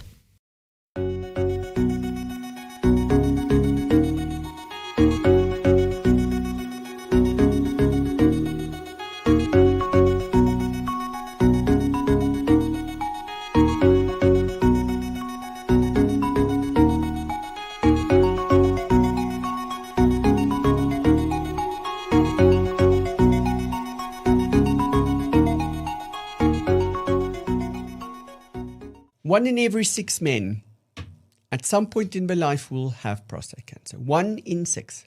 Prostate cancer is more common in older men. It's rare under the age of 40, but if you get it at a young age, the prostate cancer is more aggressive. 46% of men over the age of 70 years will have prostate cancer. As we said, it doesn't kill them. Usually at that age, they will die of something else because then it's slow progressing. Men who have a higher incidence, black men. Other risk factors, if there's someone in your family, your father or your brother with prostate cancer, you are more likely to get it. It's your highest risk factor. Look out for the signs and symptoms. If there's changes to your urinary habits, if you're getting up frequently at nighttime, if there's any blood in urine or semen, you need to see your doctor. That was the Tea Health Show, empowering you with knowledge. Download all previous episodes on your favorite podcast platform. The Tea Health Show is brought to you by Tea Clinic. All right. Well, some sobering thoughts there from Dr. Mark. You can catch him every Thursday on cliffcentral.com. And just before we move on to our surprise guest for this hour, I'm excited to have him back on the show. Apparently, Take-A-Lot. Do you remember we spoke about this? That Take-A-Lot said they were going to give customers a full refund if the Springboks won the Rugby World Cup on TVs that were sold during that time. Yeah. Remember? So, about 815 customers will be getting this refund. That's about 10 million rand in refunds to its customers just because they backed the Springboks. So that is interesting. And I'm very pleased for Take-A-Lot that they did this, but I think their balance sheet's going to creak. Yeah. I'm sure it's not even a big deal. I mean, they're probably making so much money out of, all the stuff they sell that these TV refunds are going to be a tiny dot. So apparently not. Take-A-Lot is not making a profit. Hasn't made a profit since it opened. And then with Amazon coming into the market, it's probably gonna even when competition lowers prices. So it's gonna be hectic. So great for the consumer, right? But Take-A-Lot hasn't made a profit since its inception. News. That's news to me. That just shows you how long it takes some companies to get going. I mean, I would have thought Take-A-Lot's a well-known brand. Everybody uses it. But clearly, you've got your costs and you've got your startup and you've got all of that stuff that they factor in. And obviously, they're playing the long game here. But well done to them. Good promotion. Yeah. Yeah. Okay. Take a lot still has not made a profit, says Carl as well. 10 million is going to hurt them. Well, okay. They're going to do it, though. They have to honor it. Yeah, like feet to the fire, guys. Let's see. Yeah. Very, very good. Okay, so here he is. You've all been waiting for him to come back onto the show, so here he is with great fanfare. Let us welcome Gord Laws. Dun, dun, dun, dun, dun. Hello, Gordon. More like old laws. Old Laws. Old Laws. Leigh-Ann, you just fired. Old Laws. Yeah, no, I'm here for it. I was they always ask you to prepare talking points and send them before the show. And then we traditionally never touch on any of them. And one of them that I sent through was that we need to start using our honorary titles, because Gareth is often referred to as the controversial Gareth Cliff. And that came up in a social post. I've been thinking of you as that ever since. I'm like, oh, look at this. It's the controversial Gareth Cliff. So that meme is an absolute winner. The controversial Gareth Cliff will love that. Well done on your new book. Gord has been busy, everybody. He's been putting out children's books. This one's called Let People Like Things. Okay, yeah. And by the way, Gord, it took me hours to make it through this very long book. Hours. I tell you. Yeah. Hours and hours. Yeah, it was very difficult for me. Well, you know, we cater to all audiences, GC. Thanks for that, well man. done, yeah, dude. It's been out a while. I sort of launched it internationally on Amazon, and then I brought in a few copies to South Africa to sell through my little web store, turtlebirdbooks.com. I'm actually looking at hard launching one for Christmas, though. Books are like, see, because I've never really had much of an interest in like gambling or brothels or that sort of thing. So it's like we need a constructive way to lose money. So I thought I'm going to go completely in the other direction and lose money on kids' books. Somebody says, hell yeah. Carl DeSantis says, Gordon Laws, hell froze over this morning, so we get Gord. Yeah, because it's been a while. So what's are you still skating all over Cape Town? Dude, yeah, the problem mostly. That's the main reason I live in Sea Point, is because of the conveniently located shops and the promenade that I can skate on if it's not too windy. I don't mind if it's cold, but if it's wet or windy, it's difficult. So I'll go every day if I get the chance. And in winter, it's like once or twice a week. Well, that's very good, because clearly it's the thing that you love to do. So what else have you been up to? Give us a little catch up. I mean, it's difficult to do. Obviously, I've been shaving my head now because I realized I had this like Joshua Doore / Hulk Hogan thing going on at the back. I saw a photo of the top of my head, and I was like, yes, it's time. I always feel a tiny bit of glee inside when the age starts hitting the men, because it does take longer. The age takes longer to hit the men. Yeah, it will. No, let's rather say it's more socially acceptable, unfortunately, for men to age than women. It's more accepted. Oh, that's true. I think that's true. I mean, I wish I could just like not do it, but did it like I didn't embrace it like, you know what's so great? I get to age now. So it's one of those milestone intervals where you age, giant step forward. Listen, Gord, since the last time we spoke, I've had a hip replacement. Okay. She's gone horribly backwards, this Leigh-Ann Mole. She's falling to pieces before our very eyes. You had a hip replacement. Yeah, I mean, so when they do the replacement, what makes it so hip? Do they have like? Is there a DJ? They actually, before they insert it, they put the hip on a device, because it's hip to be square. God, this is so bad. All right, it's so bad. I'm glad someone said it. Dad jokes. The procedure is going to get the hippie shakes and make some sort of a mistake. Okay, stop. God damn it. I'm just shooting from the hip with these jokes. Yeah. So, I mean, how do you shave your head? Because I've seen guys in the gym doing this. I find it revolting, because then they rinse off the shaving blade and fucking basin that you're going to go and wash your hands in. I rub it on this bit of wall conveniently. I just grind it down.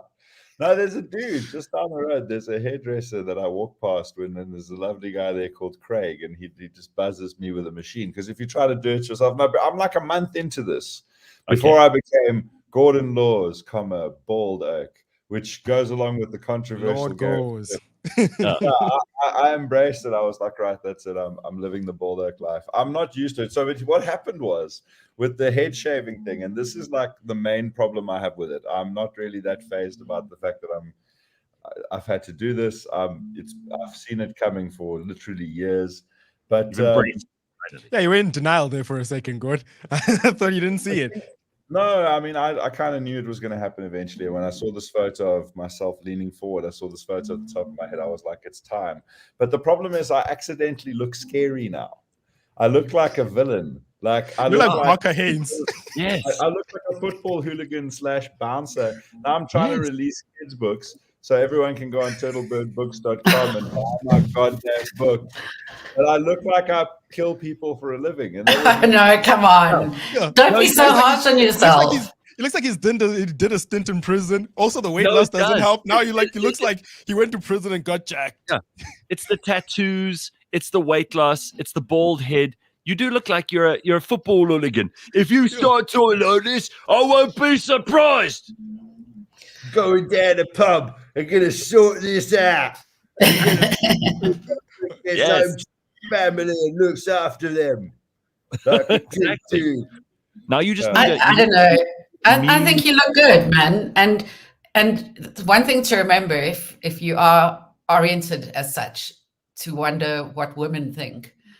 To me personally, it doesn't make a difference. I know it sounds like I'm making that up, but it actually doesn't. And it also it can be much more attractive. Yeah, absolutely. Listen, I think it's also, but it's also like tattoos, right? I mean, I don't find it off-putting, and I don't find it extra attractive. So I'm with Leigh-Ann on that stuff too. And I think some people it looks really good on, and some people it just I find really, really hot when it comes to women.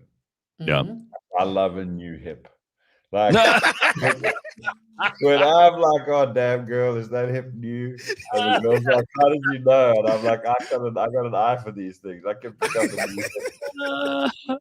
I am titanium because I'm ready to hop. And if you do have the lady on her back, and you do that, and the old hip goes. There's a risk of that. They warn you that it could squeak. Smooth, huh? But you see, without the squeaking, I wouldn't be able to be in that position. So, oh, that's so great. All right, but listen, I mean, one of the nice things also about getting old is that you also start to embrace the fact that little things piss you off way more than they used to piss you off when you were a kid or when you were a younger adult. Because it's amazing to me how a small thing, like when I was on the flight on the way back, there was a seat open. There was a seat open next to me, and I was in economy both ways. And I thought, I felt like I'd won the jackpot when I had the seat open next to me. So things like that make you super happy.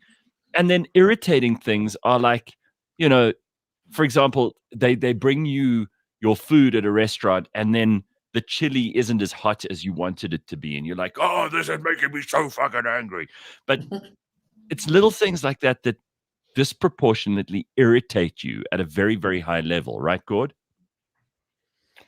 Oh, yes. No, for me, it's more that there are certain things where as a reasonable person that it's not actually a big deal. Like, that this isn't a real problem and it's not actually causing it. And you also know that it's you. You know that it's you. You're like, the world doesn't need to stop what it's doing and solve this crisis. Like, for example, when stickers leave residual glue on something and you can't get it off, or you're like, who made a sticker like this and put it on this paperback book? Like, which arsehole is responsible for using the wrong type of sticker? Or then you peel the sticker off and it's impossible to peel, and you keep just picking at the edge, and then you take it off and it leaves that sticky residue, and then it becomes like sticky ming. I was The world dealing with has done stickers better by now. I was dealing with that the whole trip that I've just been on now, because the back of my passport, sometimes put your luggage tag or whatever it is, your luggage, sticker. They put that on the back there on my passport years ago, and I peeled it off, but it left that sticky residue. Eventually, I was driven to such distraction by this that I had to go and buy a passport cover at Dubai. I went and I paid money for something I didn't need, just so I didn't have the sticky back of my passport to deal with, because it was against my phone, because I was carrying both of them together in one hand, and then it was leaving like the sticky shit on the phone. And I tried to rub it off with like a piece of tissue, and then the tissue came off. This is exactly what Gord's talking about. The reasonable person doesn't get annoyed by this. They just carry on with their life. It's not a big small thing. Yeah. Now I have a comment here. Like, okay, I'm not old. I'm very young at heart. But like, for me, is you guys get to moan and grump about this stuff. I moan and I'm like the dick. You're like, oh, like, why are you the oldest man in the room? I'm like, because I also hate this stuff. I resonate with you guys. Because but like, I'll tell you what it is. It's not age in this case is really not a number. Age is entirely in your head, because grumpy old people exist at every age. Yeah. Right? It's just that very old people, in terms of actual age, they don't get as much noise and trouble for it, because people go, oh, well, what's the They've point? earned the right. It's anyway. Let them have their way. I've been a pissy, grumbly, moany dick for always. Yeah, exactly. Like full Corin status from straight out of the womb. Yeah, I was like, call that a doctor. God, look at you. But what are other examples? Like, I want to know what other things drive somebody completely mad, even though it's like actually it's you and it's not the world. It's me being unreasonable. Lots. I don't know where to start, because I pretty much, the entire show since its inception has been about these little things that annoy me. So and one where it might be an age thing, and I want people who are younger, or maybe you're even older and have like teenage or varsity age kids or something, but like this thing, and I've mentioned this before, of holding your phone away from your head and having a conversation with it like it's another person in real life, and it needs to be like away from you, like you just. But it's not on video. No, you're just having a phone conversation, and you're holding the phone like. And you're like talking at the phone instead of into it. 100%, and it is on speaker talking back to you, and you're walking around outside, or you're sitting in a coffee shop and you're speaking to your phone as if it's another person. And I don't know why. Yeah, exactly. You're holding your phone and you're like, so Steve, it's been great to chat with you. What else is going on since you moved away to Sweden? Because I have some explanation. I'm not going to say this is the explanation. I don't like holding anything that has microwaves and whatever right up my fucking head. So the part of me goes, okay, well, if I like taking calls in the car, because I can do it through the speaker system. I like taking calls on speakerphone if I'm not around other people, because it's irritating for other people to have to listen to your conversation. Yeah. Right. So that's stupid. But I like to not have the phone right up against my head giving me brain cancer, even though we can't prove it. You can't prove it. I was going to say, like, I would rather have the phone in your pocket near your knot and your balls. Yeah, I know that's not great either. I know. And we were just talking in the Dr. Mark ad just now about like testicular cancer. Jesus, I mean, prostate cancer. Ad. Yes. Yeah. 1 in 6 dudes will get knot cancer. Knot cancer. 70% people above 70 will get knot cancer, but you'll die of something else. Yeah, I had to go and see the knot cancer doctor when I was traveling in Europe, and that was like seriously disquieting. I still haven't quite gotten over it. I had to invoke my medical insurance. You know how stressful that is. When you take out travel insurance, you're like, it's like 10 grand for 4 months. I'm never going to use this. Take out the travel insurance. Jethro says, this is a good one. First world problem. I was at Nickelway Shopping Center. The lady in front of me complained bitterly about the fact that the parking ticket machine didn't take 200 Rand notes. I remember from living in Bryanston, Douglasdale, Rivonia, all those areas, that particular center, Nickelway Center, like there's always some reason why you can't get out of that parking lot. Parking lots of hell is another thing. While we're having a little petty rant, the Douglasdale Center in Douglasdale, which has like the Pick and Pay and the P&A on the one side, and then there's the Woolworths Center with the Throbbing Strawberry on the other side, and the Baron and Butt. What's it really called? The Kegan something. Yeah, no, it's not. I call it the Baron and Butt or the Kegan Old White Guy, but it's actually some other chain of pseudo-Irish pubs. What's it called, man? The Brazen Head? Is it the Brazen Head? Probably. Yeah, the Kegan Old White Guy. So in my imagination, because there's like one road runs between these two centers and they're on either side of the same road, that they had like MIT and Stanford or some shit, or like Cambridge and Oxford, like two proud institutions of academia. Be like, right, guys, we're having a world championships for who can Hogshead. It is, thanks, Carl. Yes, the Kegan Old White Guy. We're gonna have a competition to see who can design the worst parking lot, because this rivalry has been going on for a century, where we both claim to be the designers of the worst parking lots in the world, and they each had one side of the road, and they had at it, and the results were so close that even to this day, people are still split on which of those is actually the worst parking lot in the world. It's definitely the first and second worst, but which order is a matter of perception. Yeah. By the way, Carl thinks I'm a complete idiot, because he says, what do you think? Half a meter is going to make a big difference? If the phone is going to give you cancer, it's going to give you cancer. It's like, you're not going to fix that by being that far away or that close. Yeah, that's the thing about radiation, guys. It radiates. So yeah, it's not contact. I know. Listen, Gord did say that these are not reasonable assumptions. We know that it's us, right? We know that there's something wrong with us, that we're complaining about this. So I'm not trying to make sense of it, but it is a justification that doesn't make sense, that a lot of people, including me, sometimes use. Go on speakerphone, hold it away from you. So I get what Gord's saying, that it's annoying to look at and it's weird.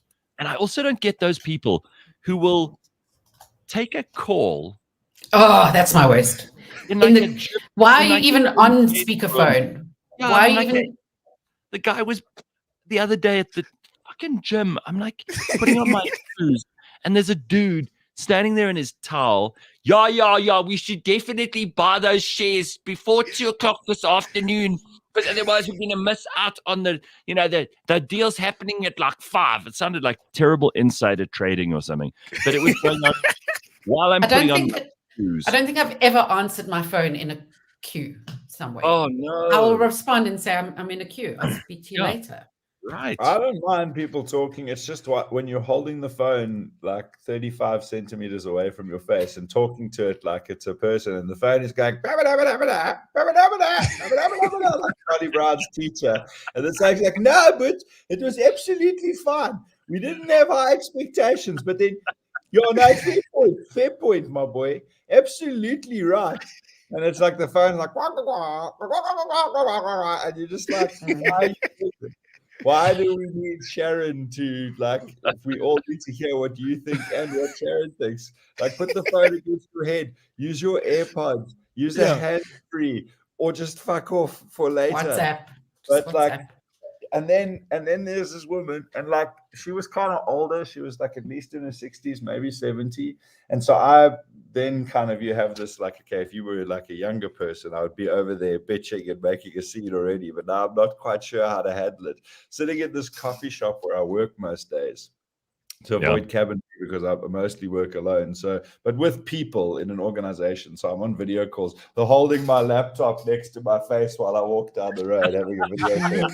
So there's this lady in the coffee place, and she's got the first thing that I was amazed that a phone can play audio this loudly, because it's louder than my TV at home. It's sometimes the cheaper phones. They're like the not smartphones. and she's watching a TED talk on the Israeli-Palestine conflict. Oh no! And it's all very pro-Israeli. Now I don't mind that at all. I don't even want to even begin to unpack where anyone is on that topic. But the point is that it's quite a divisive topic. And you're in Cape Town, where there's like a well-established Muslim population, and you're in Sea Point, where there's a very well-established Jewish population. And like, this is not just some like incidental shit. This is a very like, and I don't care either way, but the TED Talk she's watching is very pro-Israel. And it's so loud that part of me is like, what phone is that? You know, one day maybe we want to have Metallica come play a concert, and I should just get a few of those for the show. But I'm also like, shut up. You're playing that so loudly. And it also happens to be something that's kind of like uncomfortable. So the whole restaurant for 25 minutes was just like Israel, Palestine, women giving a presentation. She probably did it on purpose. You know what? I asked her to turn it down, and she wasn't even paying attention to it. You know what's funny too about people is that there's some kind of content you can't consume in public places. And I mean, there are obvious ones to that, but what Gord's just illustrated is another one. And I think people are still figuring out, like, a coffee shop is not your house. And the gym change room is not your house. And, you know, the same goes for cars driving past where they're forcing their music into my ear canal. Just because they think it's nice doesn't mean I do. Yeah, but you see, Leigh-Ann, I'm okay with the car music thing though, like, because you're in your own contained environment, and then if you're living your life, I don't know why it bothers me differently, but like if someone came and sat in your car and put on loud music, I'd be like, no, guys, carrying call of a dickhead though. Like, okay, so you started this, Gord, so now I'm going to go on a rant like I usually do when things that irritate Gareth, part 526,310,104. The car music thing irritates Leigh-Ann and I, because actually, this is something we have in common, is that we both really don't like inconveniencing other people. So I will put myself out to a point where I'm no longer comfortable or happy, as long as I'm not holding up everybody else. So if I can see there's a queue, I just duck out and I'll come the next day. I'm like, I know. I bail whole trolleys on the queue being too hectic all of the time. I'll go into, this has happened to me before, I'll go into a shop, I'll have a little basket because I don't have to get a lot of stuff, so it's not a trolley. I'll fill the basket up with all the crap I need to get. I'll see that there's a queue. I will take all the stuff back, put it back in the places I got it from, and walk out of the shop. Perishables back. I leave the shelving. Yeah, I'm not putting anything back. I'm just leaving this to the box. I put the stuff that has to go back in fridges. I go put the meat back, and then I just put the rest down. Okay, so you know, as soon as I'm nice like that, something horrible happens. I'll be going back to the fridge to put the cheese in the fridge, and some man will step on my toe and not say sorry. There'll be something to punish me for being good.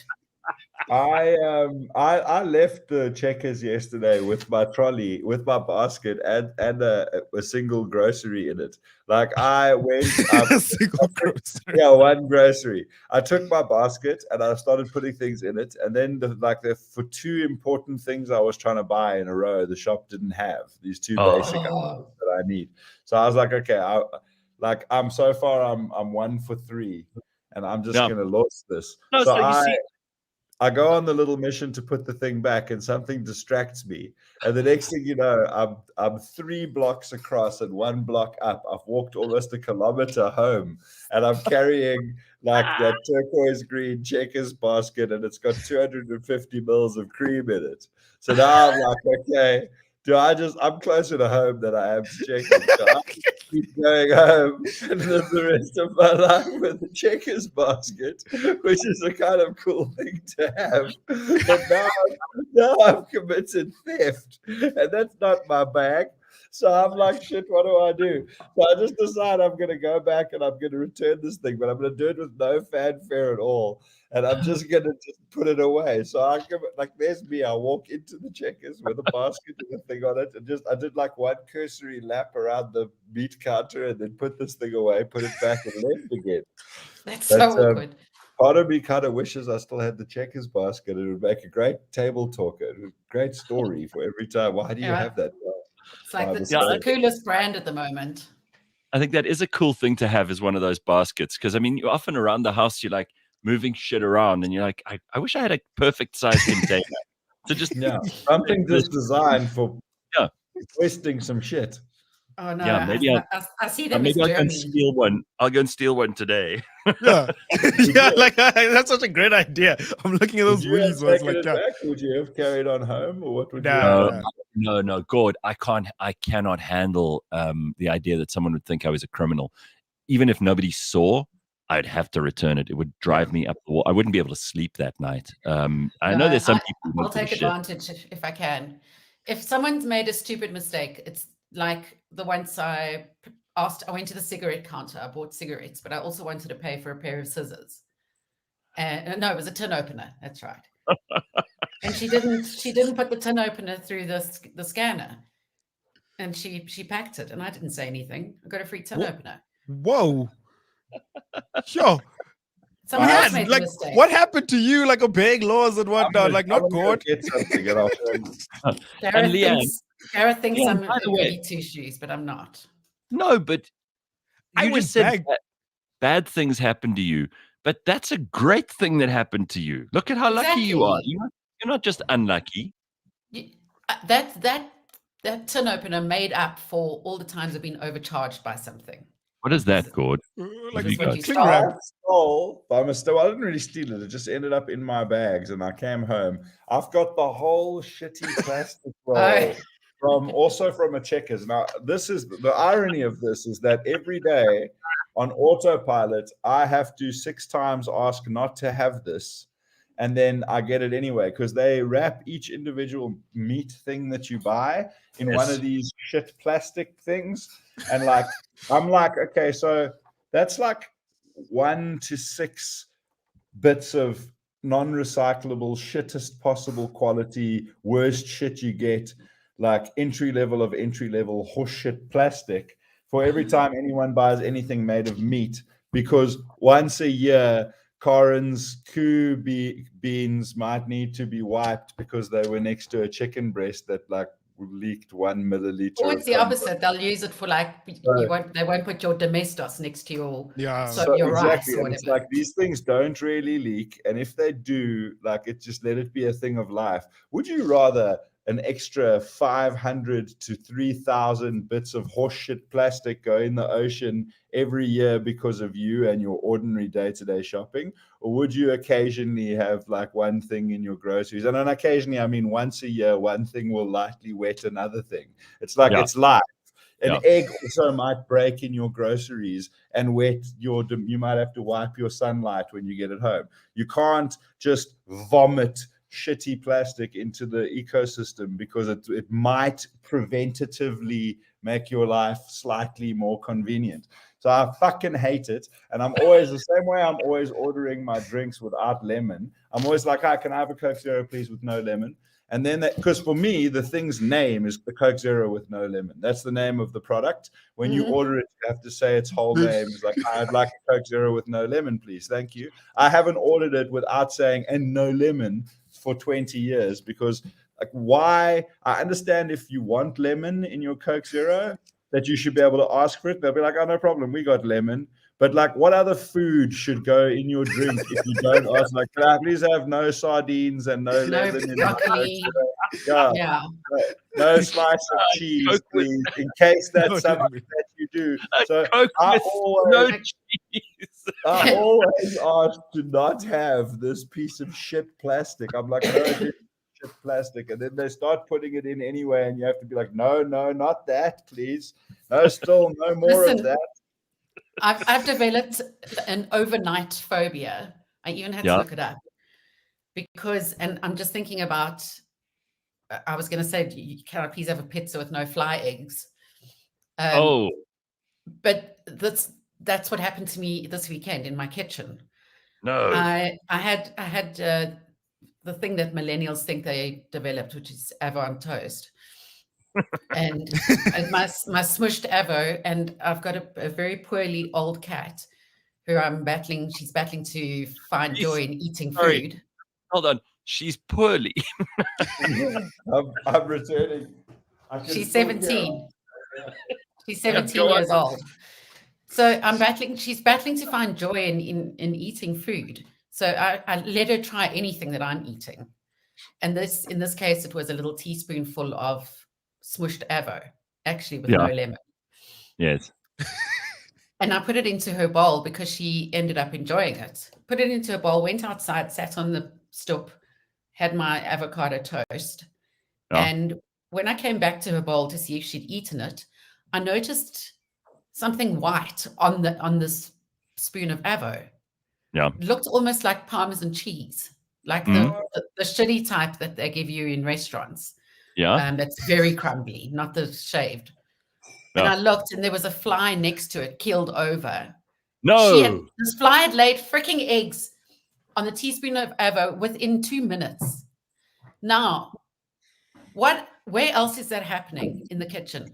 How many times do we have a fry? On my food once. No, you see, it happens quickly. They do it fast. They look like tiny little bits of rice. Yes, like little maggots. Tiny little bits of rice. No, everything in my kitchen. Straight lines, and I saw them up close on my food once, and I almost ate it, and I didn't.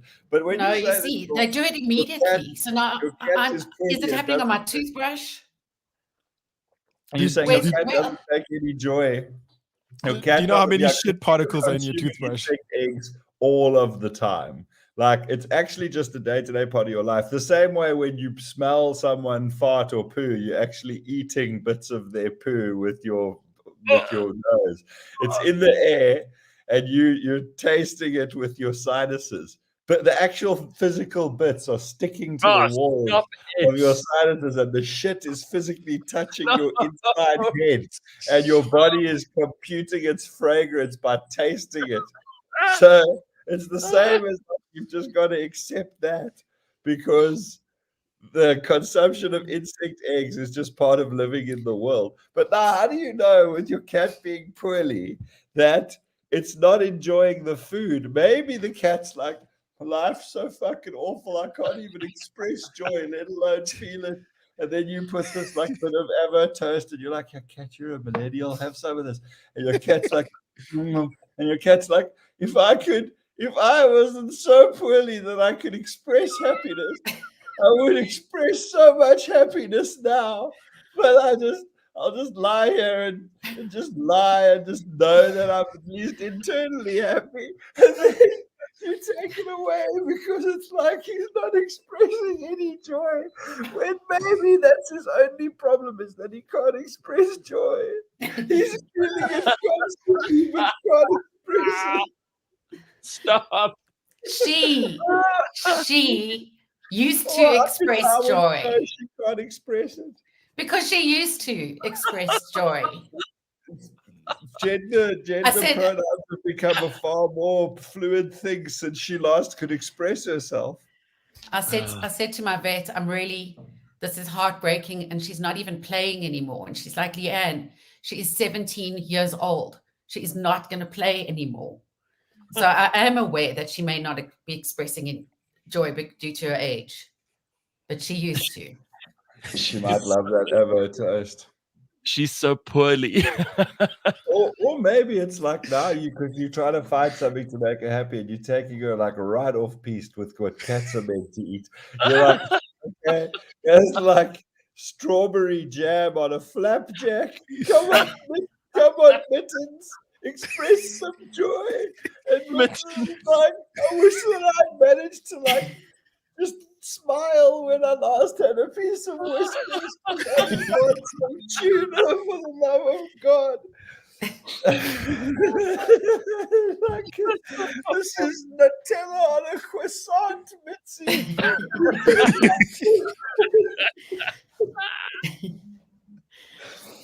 Guys, I don't know. So, just let me know if I'm doing anything wrong. Okay. Don't be afraid to say so. All right. Don't worry. What did you go and fetch, Gord? I went and got. I fetched my coffee that I made but didn't pour, and I fetched my bag of irony plastic. I saw that. You've had your rant about the plastic. So I mean, this whole thing about the cat. You don't have any cats anymore, right? Yours are all dead. Mine. Gord. Yeah. No, Blackie Chan is retired to Swellendam, where she presides over her mother's, over my mother, her grandmother's B&B. Right. Okay. Very happy there? Oh, yeah. Just absolutely ruling it live. I've recently, 2 months ago, moved into a new place, and here I actually can have cats. And part of me is like, yes, I would love to just go and get my cat back. But she just like presides over other animals, large tract of land. But you know what? Multiple human we like to fool ourselves that our animals would not survive without us, and it must be so hard for them if like you had to trip and fall and die. They don't give a shit. So even Alice, who I mean, I missed this dog more than anything, right? While I was away, I didn't miss any people. I didn't miss the show. I didn't miss any of you. Nothing. I just missed Alice. Wow. And then I got back, and you could see for the first couple of minutes, she's like super excited to see me and everything else. But if I'd taken another 3 weeks, it would have been the same. Yeah, Blackie Chan, when I went and visited her, just pretended to completely not recognize me for the first few times I went to go and try and cuddle her. And even the razor blades are better than just total whatever. And then just when I was properly emotional about it, she doesn't even like me, let alone love me. She just leaves when I go to try cuddle her. She came and climbed on me and did the. Yeah, she first just to punish you for what you've done. That's how cats work. And she needed to punish you. Yeah, as soon as I'd reached actual despair, then she was like, "All right, then you can stroke." Yeah, but then you see those amazing videos where someone's gone to the military for 5 years and they come back and their dog doesn't recognize them at first, and then they pick up the scent and then they're overjoyed. So there are those. Dogs care a fuck about you, whereas cats don't at all, and that's the best thing ever. So I just want to go back to this because this is the most gross thing ever, is this fly egg thing. And you both have, I've never even thought about this until now. Now you've given me a whole new reason to be afraid. It happened so quickly, and I've got this overnight phobia. Everything in my kitchen I'm now washing and drying and putting away without leaving it. And then there was a trail of ants, and I'm like, what if the ants are shitting on the teaspoon? Oh, they are 100%. They are. It's got their there must be ant shit all over the world. There's ant shit on everything. Yeah, they're nest chemicals. There's hormone vomit that they're on the ground, to help each other find stuff.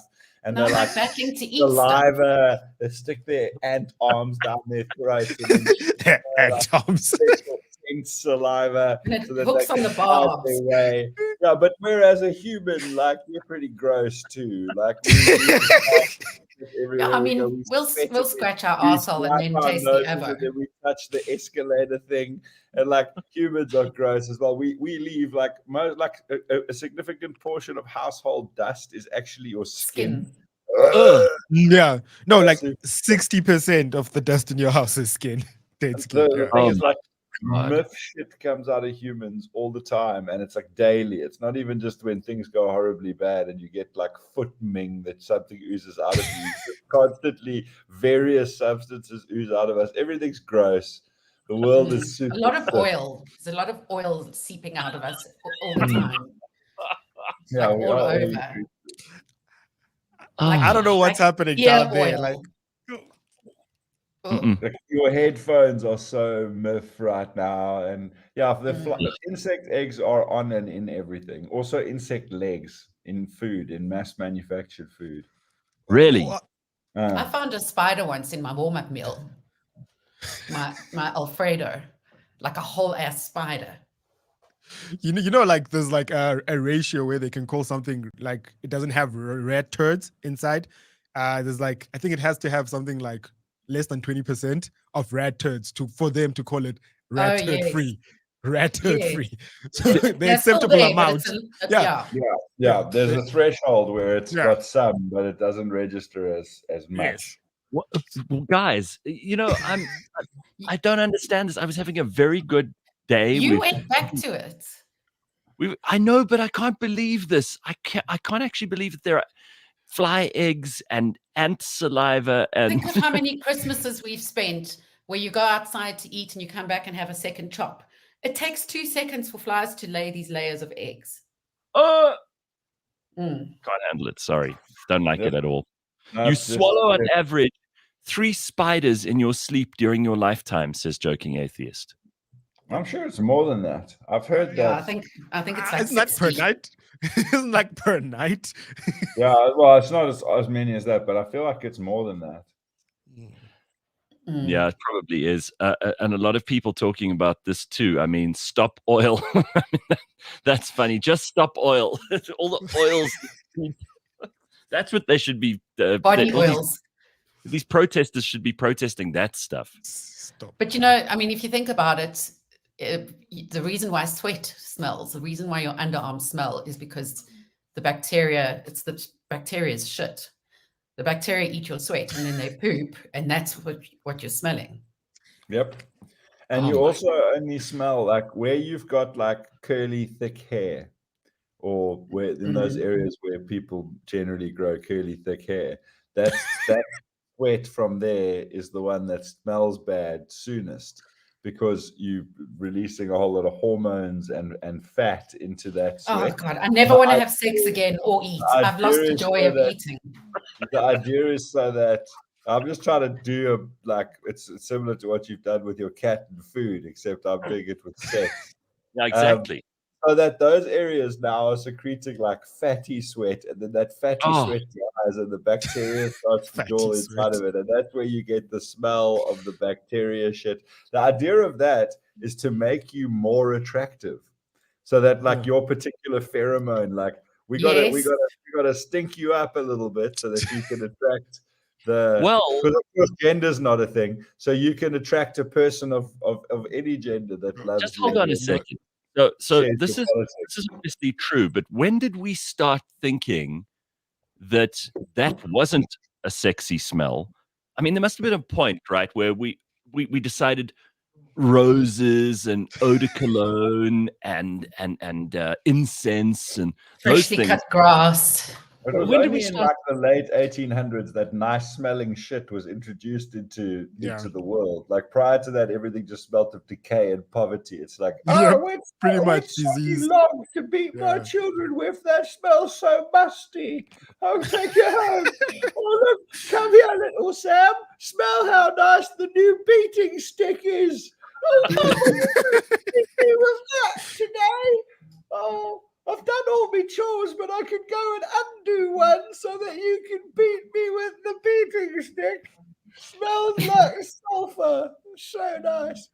Like good smelling shit only got introduced into society like 3 generations ago. Like in the 70s, they've invented it. Not in the 70s. No, man. 1800s, I think. Yeah, late 1800s.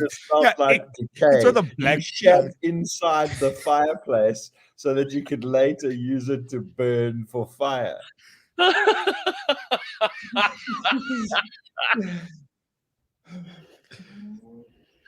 No, come on, guys. Honestly. Everything just smelled.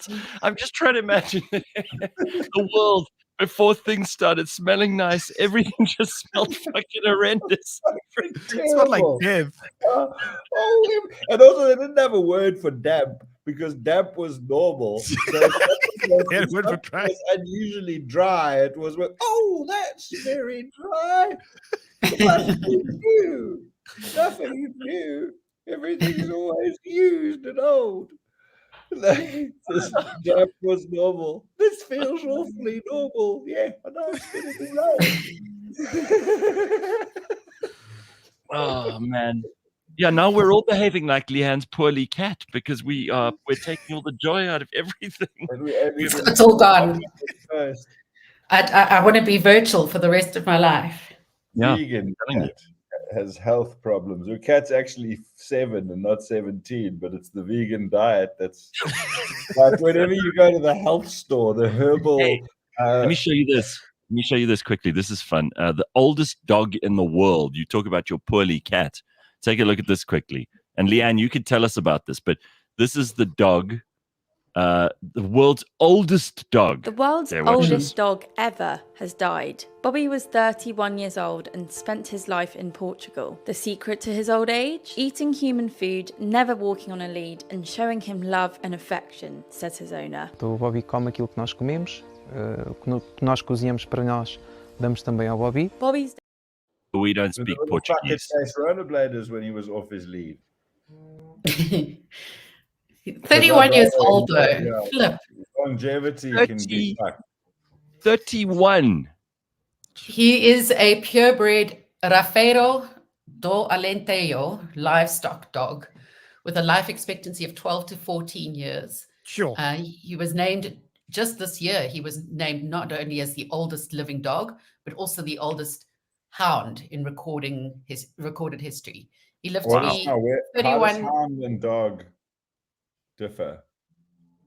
I'm not sure. It's different in the record book scored.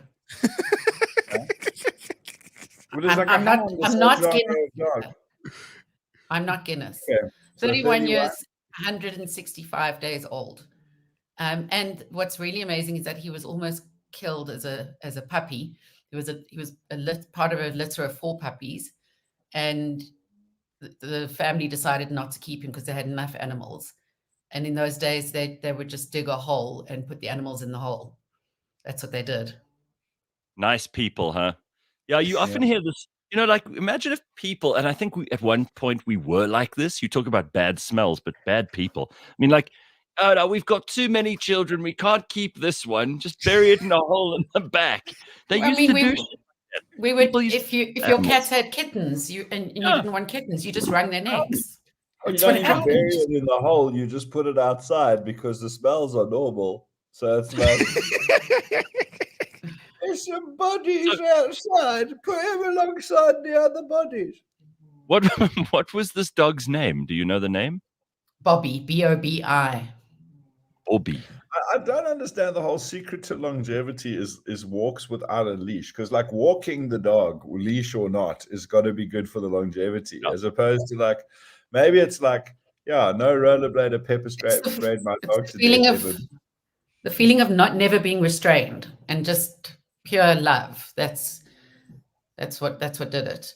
And guys, we are led to believe that we have to buy these expensive animal foods, but I've had a vet tell me completely different.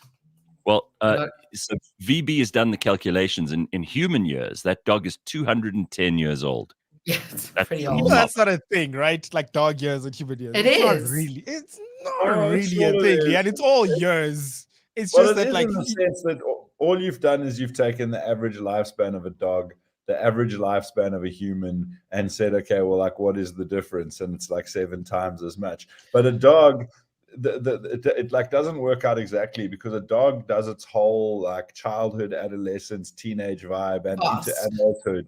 It like by the time, in human years, by the time the dog is 14, they actually have that now. They've said that in science, where the beginning and the end, the growing up and the aging to dying, it happens very quickly compared to humans.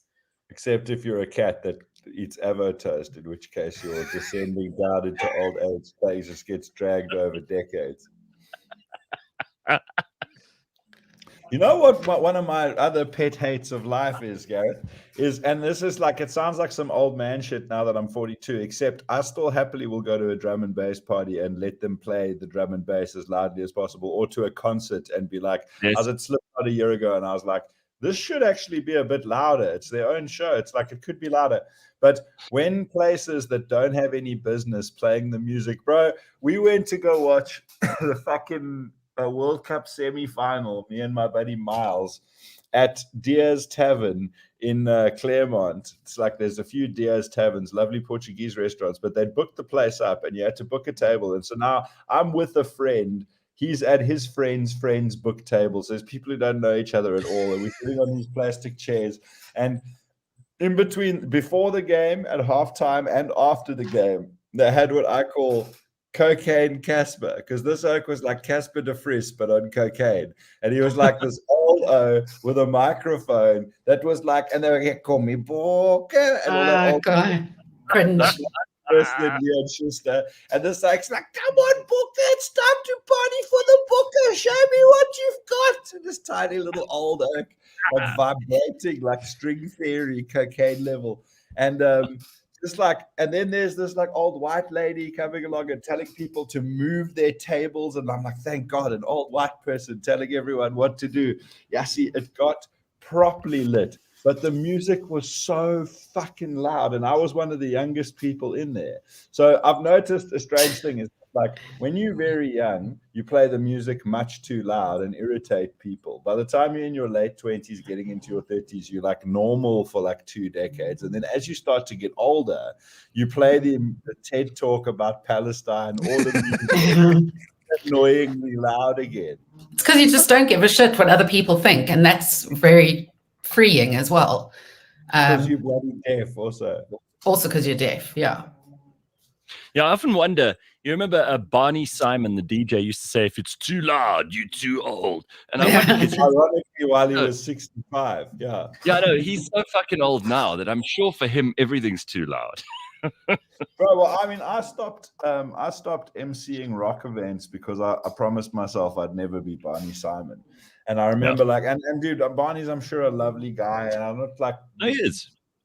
But when I was 24 and he was 55 and he was coming out and going, hey, Wiggy, what's up, Woodstock? Are you ready to have a good time? And then introducing a band of like 23-year-old dudes that were like my mates. And like I started to announce and host these shows. And then as I got into my 30s, more people would ask me to do it. But first of all, it didn't really pay. So it was it was the best when I was in my 20s and my early 30s to be like backstage with a VIP pass, and there's some alcohol sponsor and you can have as much alcohol as you want. And the band's coming and going are people you know. But the novelty of that like backstage access wears off. They're offering you like 1,000 Rand plus a bar tab and a free ticket for your friend. You get to a point where you'd rather pay and go and not be working.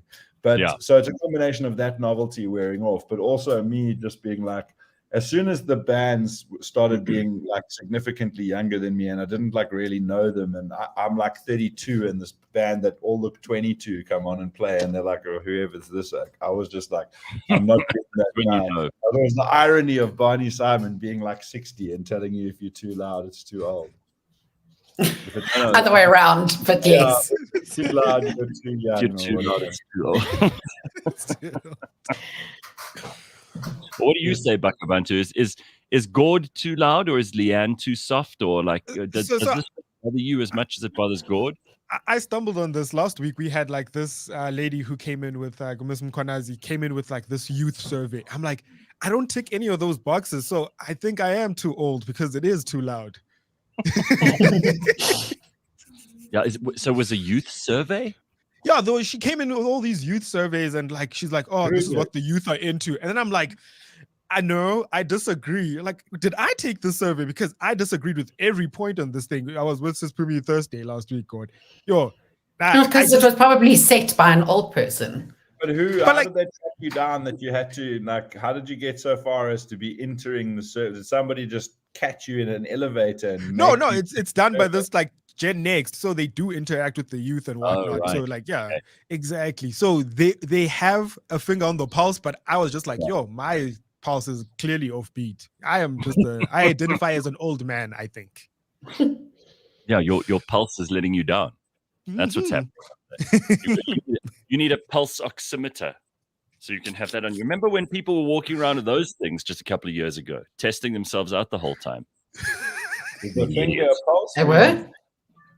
Yeah, people.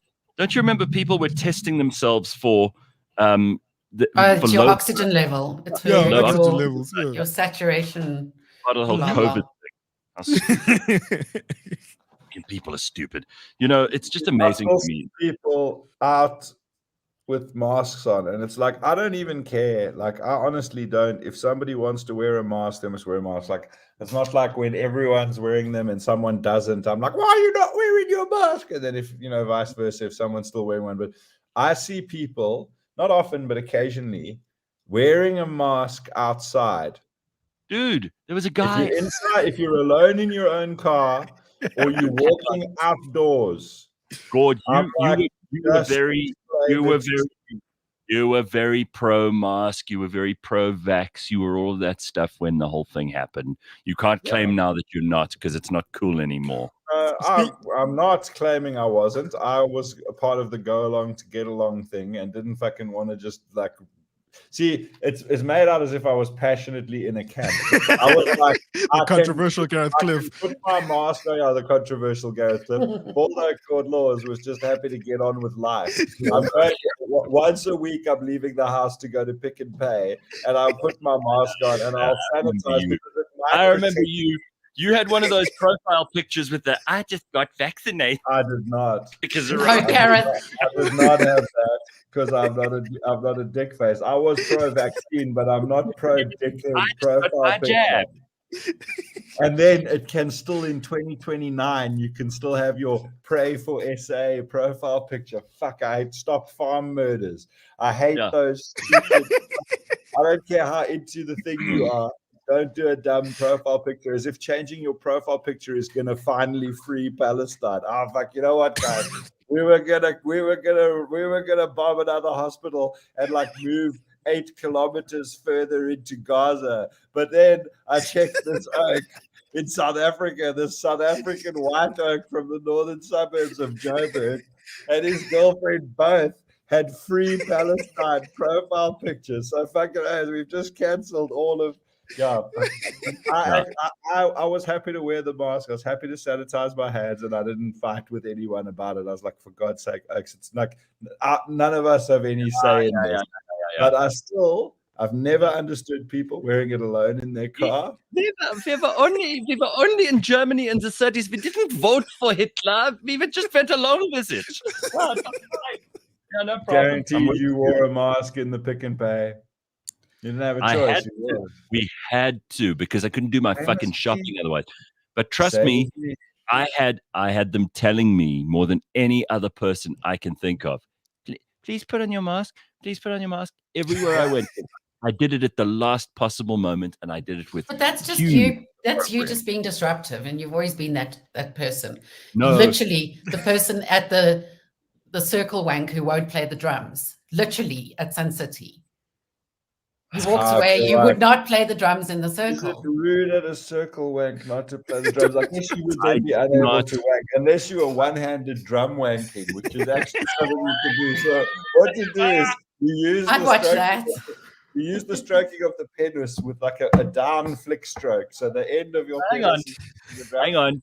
You brought this up. You bang on the edge of the drum. So you've got you use your penis for Leigh-Ann. And then you brought shut up, Gord. You brought this up. You know I don't do any of that team shit. And those stupid idiots in management should have known that from the start with me. Because if you put me in a drum circle, I am going to do everything I can to fuck up the drum circle for everyone else. Yeah, you did. Were put in a drum circle, and you did. It's in Sun City. No, I didn't do anything with my penis during the drum circle. You missed out on a good opportunity. Didn't they also force us to do mosaics once? And I just absolutely flat out refused to make a stupid mosaic teapot or whatever. Yeah, you did. It was, and Aspasia was heading it up. And it was like a 5FM thing. Yeah. While we were making mosaics, I refused to do it. I was just not interested. I don't like these things where they make you do things together. Everybody, let's do this together. So like an aerobics class, you'd hate that, or spinning. The worst. So I still see people outside wearing masks outside. Yeah. And I saw one in the car by themselves wearing masks. That's what I just saw. I saw that last 2 weeks ago. I saw a dude in a big SUV with a mask on in the car with the windows closed on his own. And I was like, you are a problem now. You mean there was maybe he had a fly lay eggs in his mouth once. Oh, your own chemicals back down your own throat. Like you're actually concentrating the whatever. So listen, you people have put like the worst fear into me about like fly eggs now. It, dude. It's no, like, I mean, it's part of life, and you have to just deal with it. It's the same as being bored of Gord Laws or being the controversial Gareth Cliff. You've just got to embrace it. And controversial Gareth Cliff. I'm gonna have to go and do like a thorough cleanse of the entire house. All right, everybody, that's all we got time for. I will speak to you tomorrow morning at 6 a.m. Be good, Gordo. Nice to see you. Lovely to see you. And Bakh'abantu will be back tomorrow. Cheers, everybody. Bye-bye. Cheers, controversial Gareth Cliff.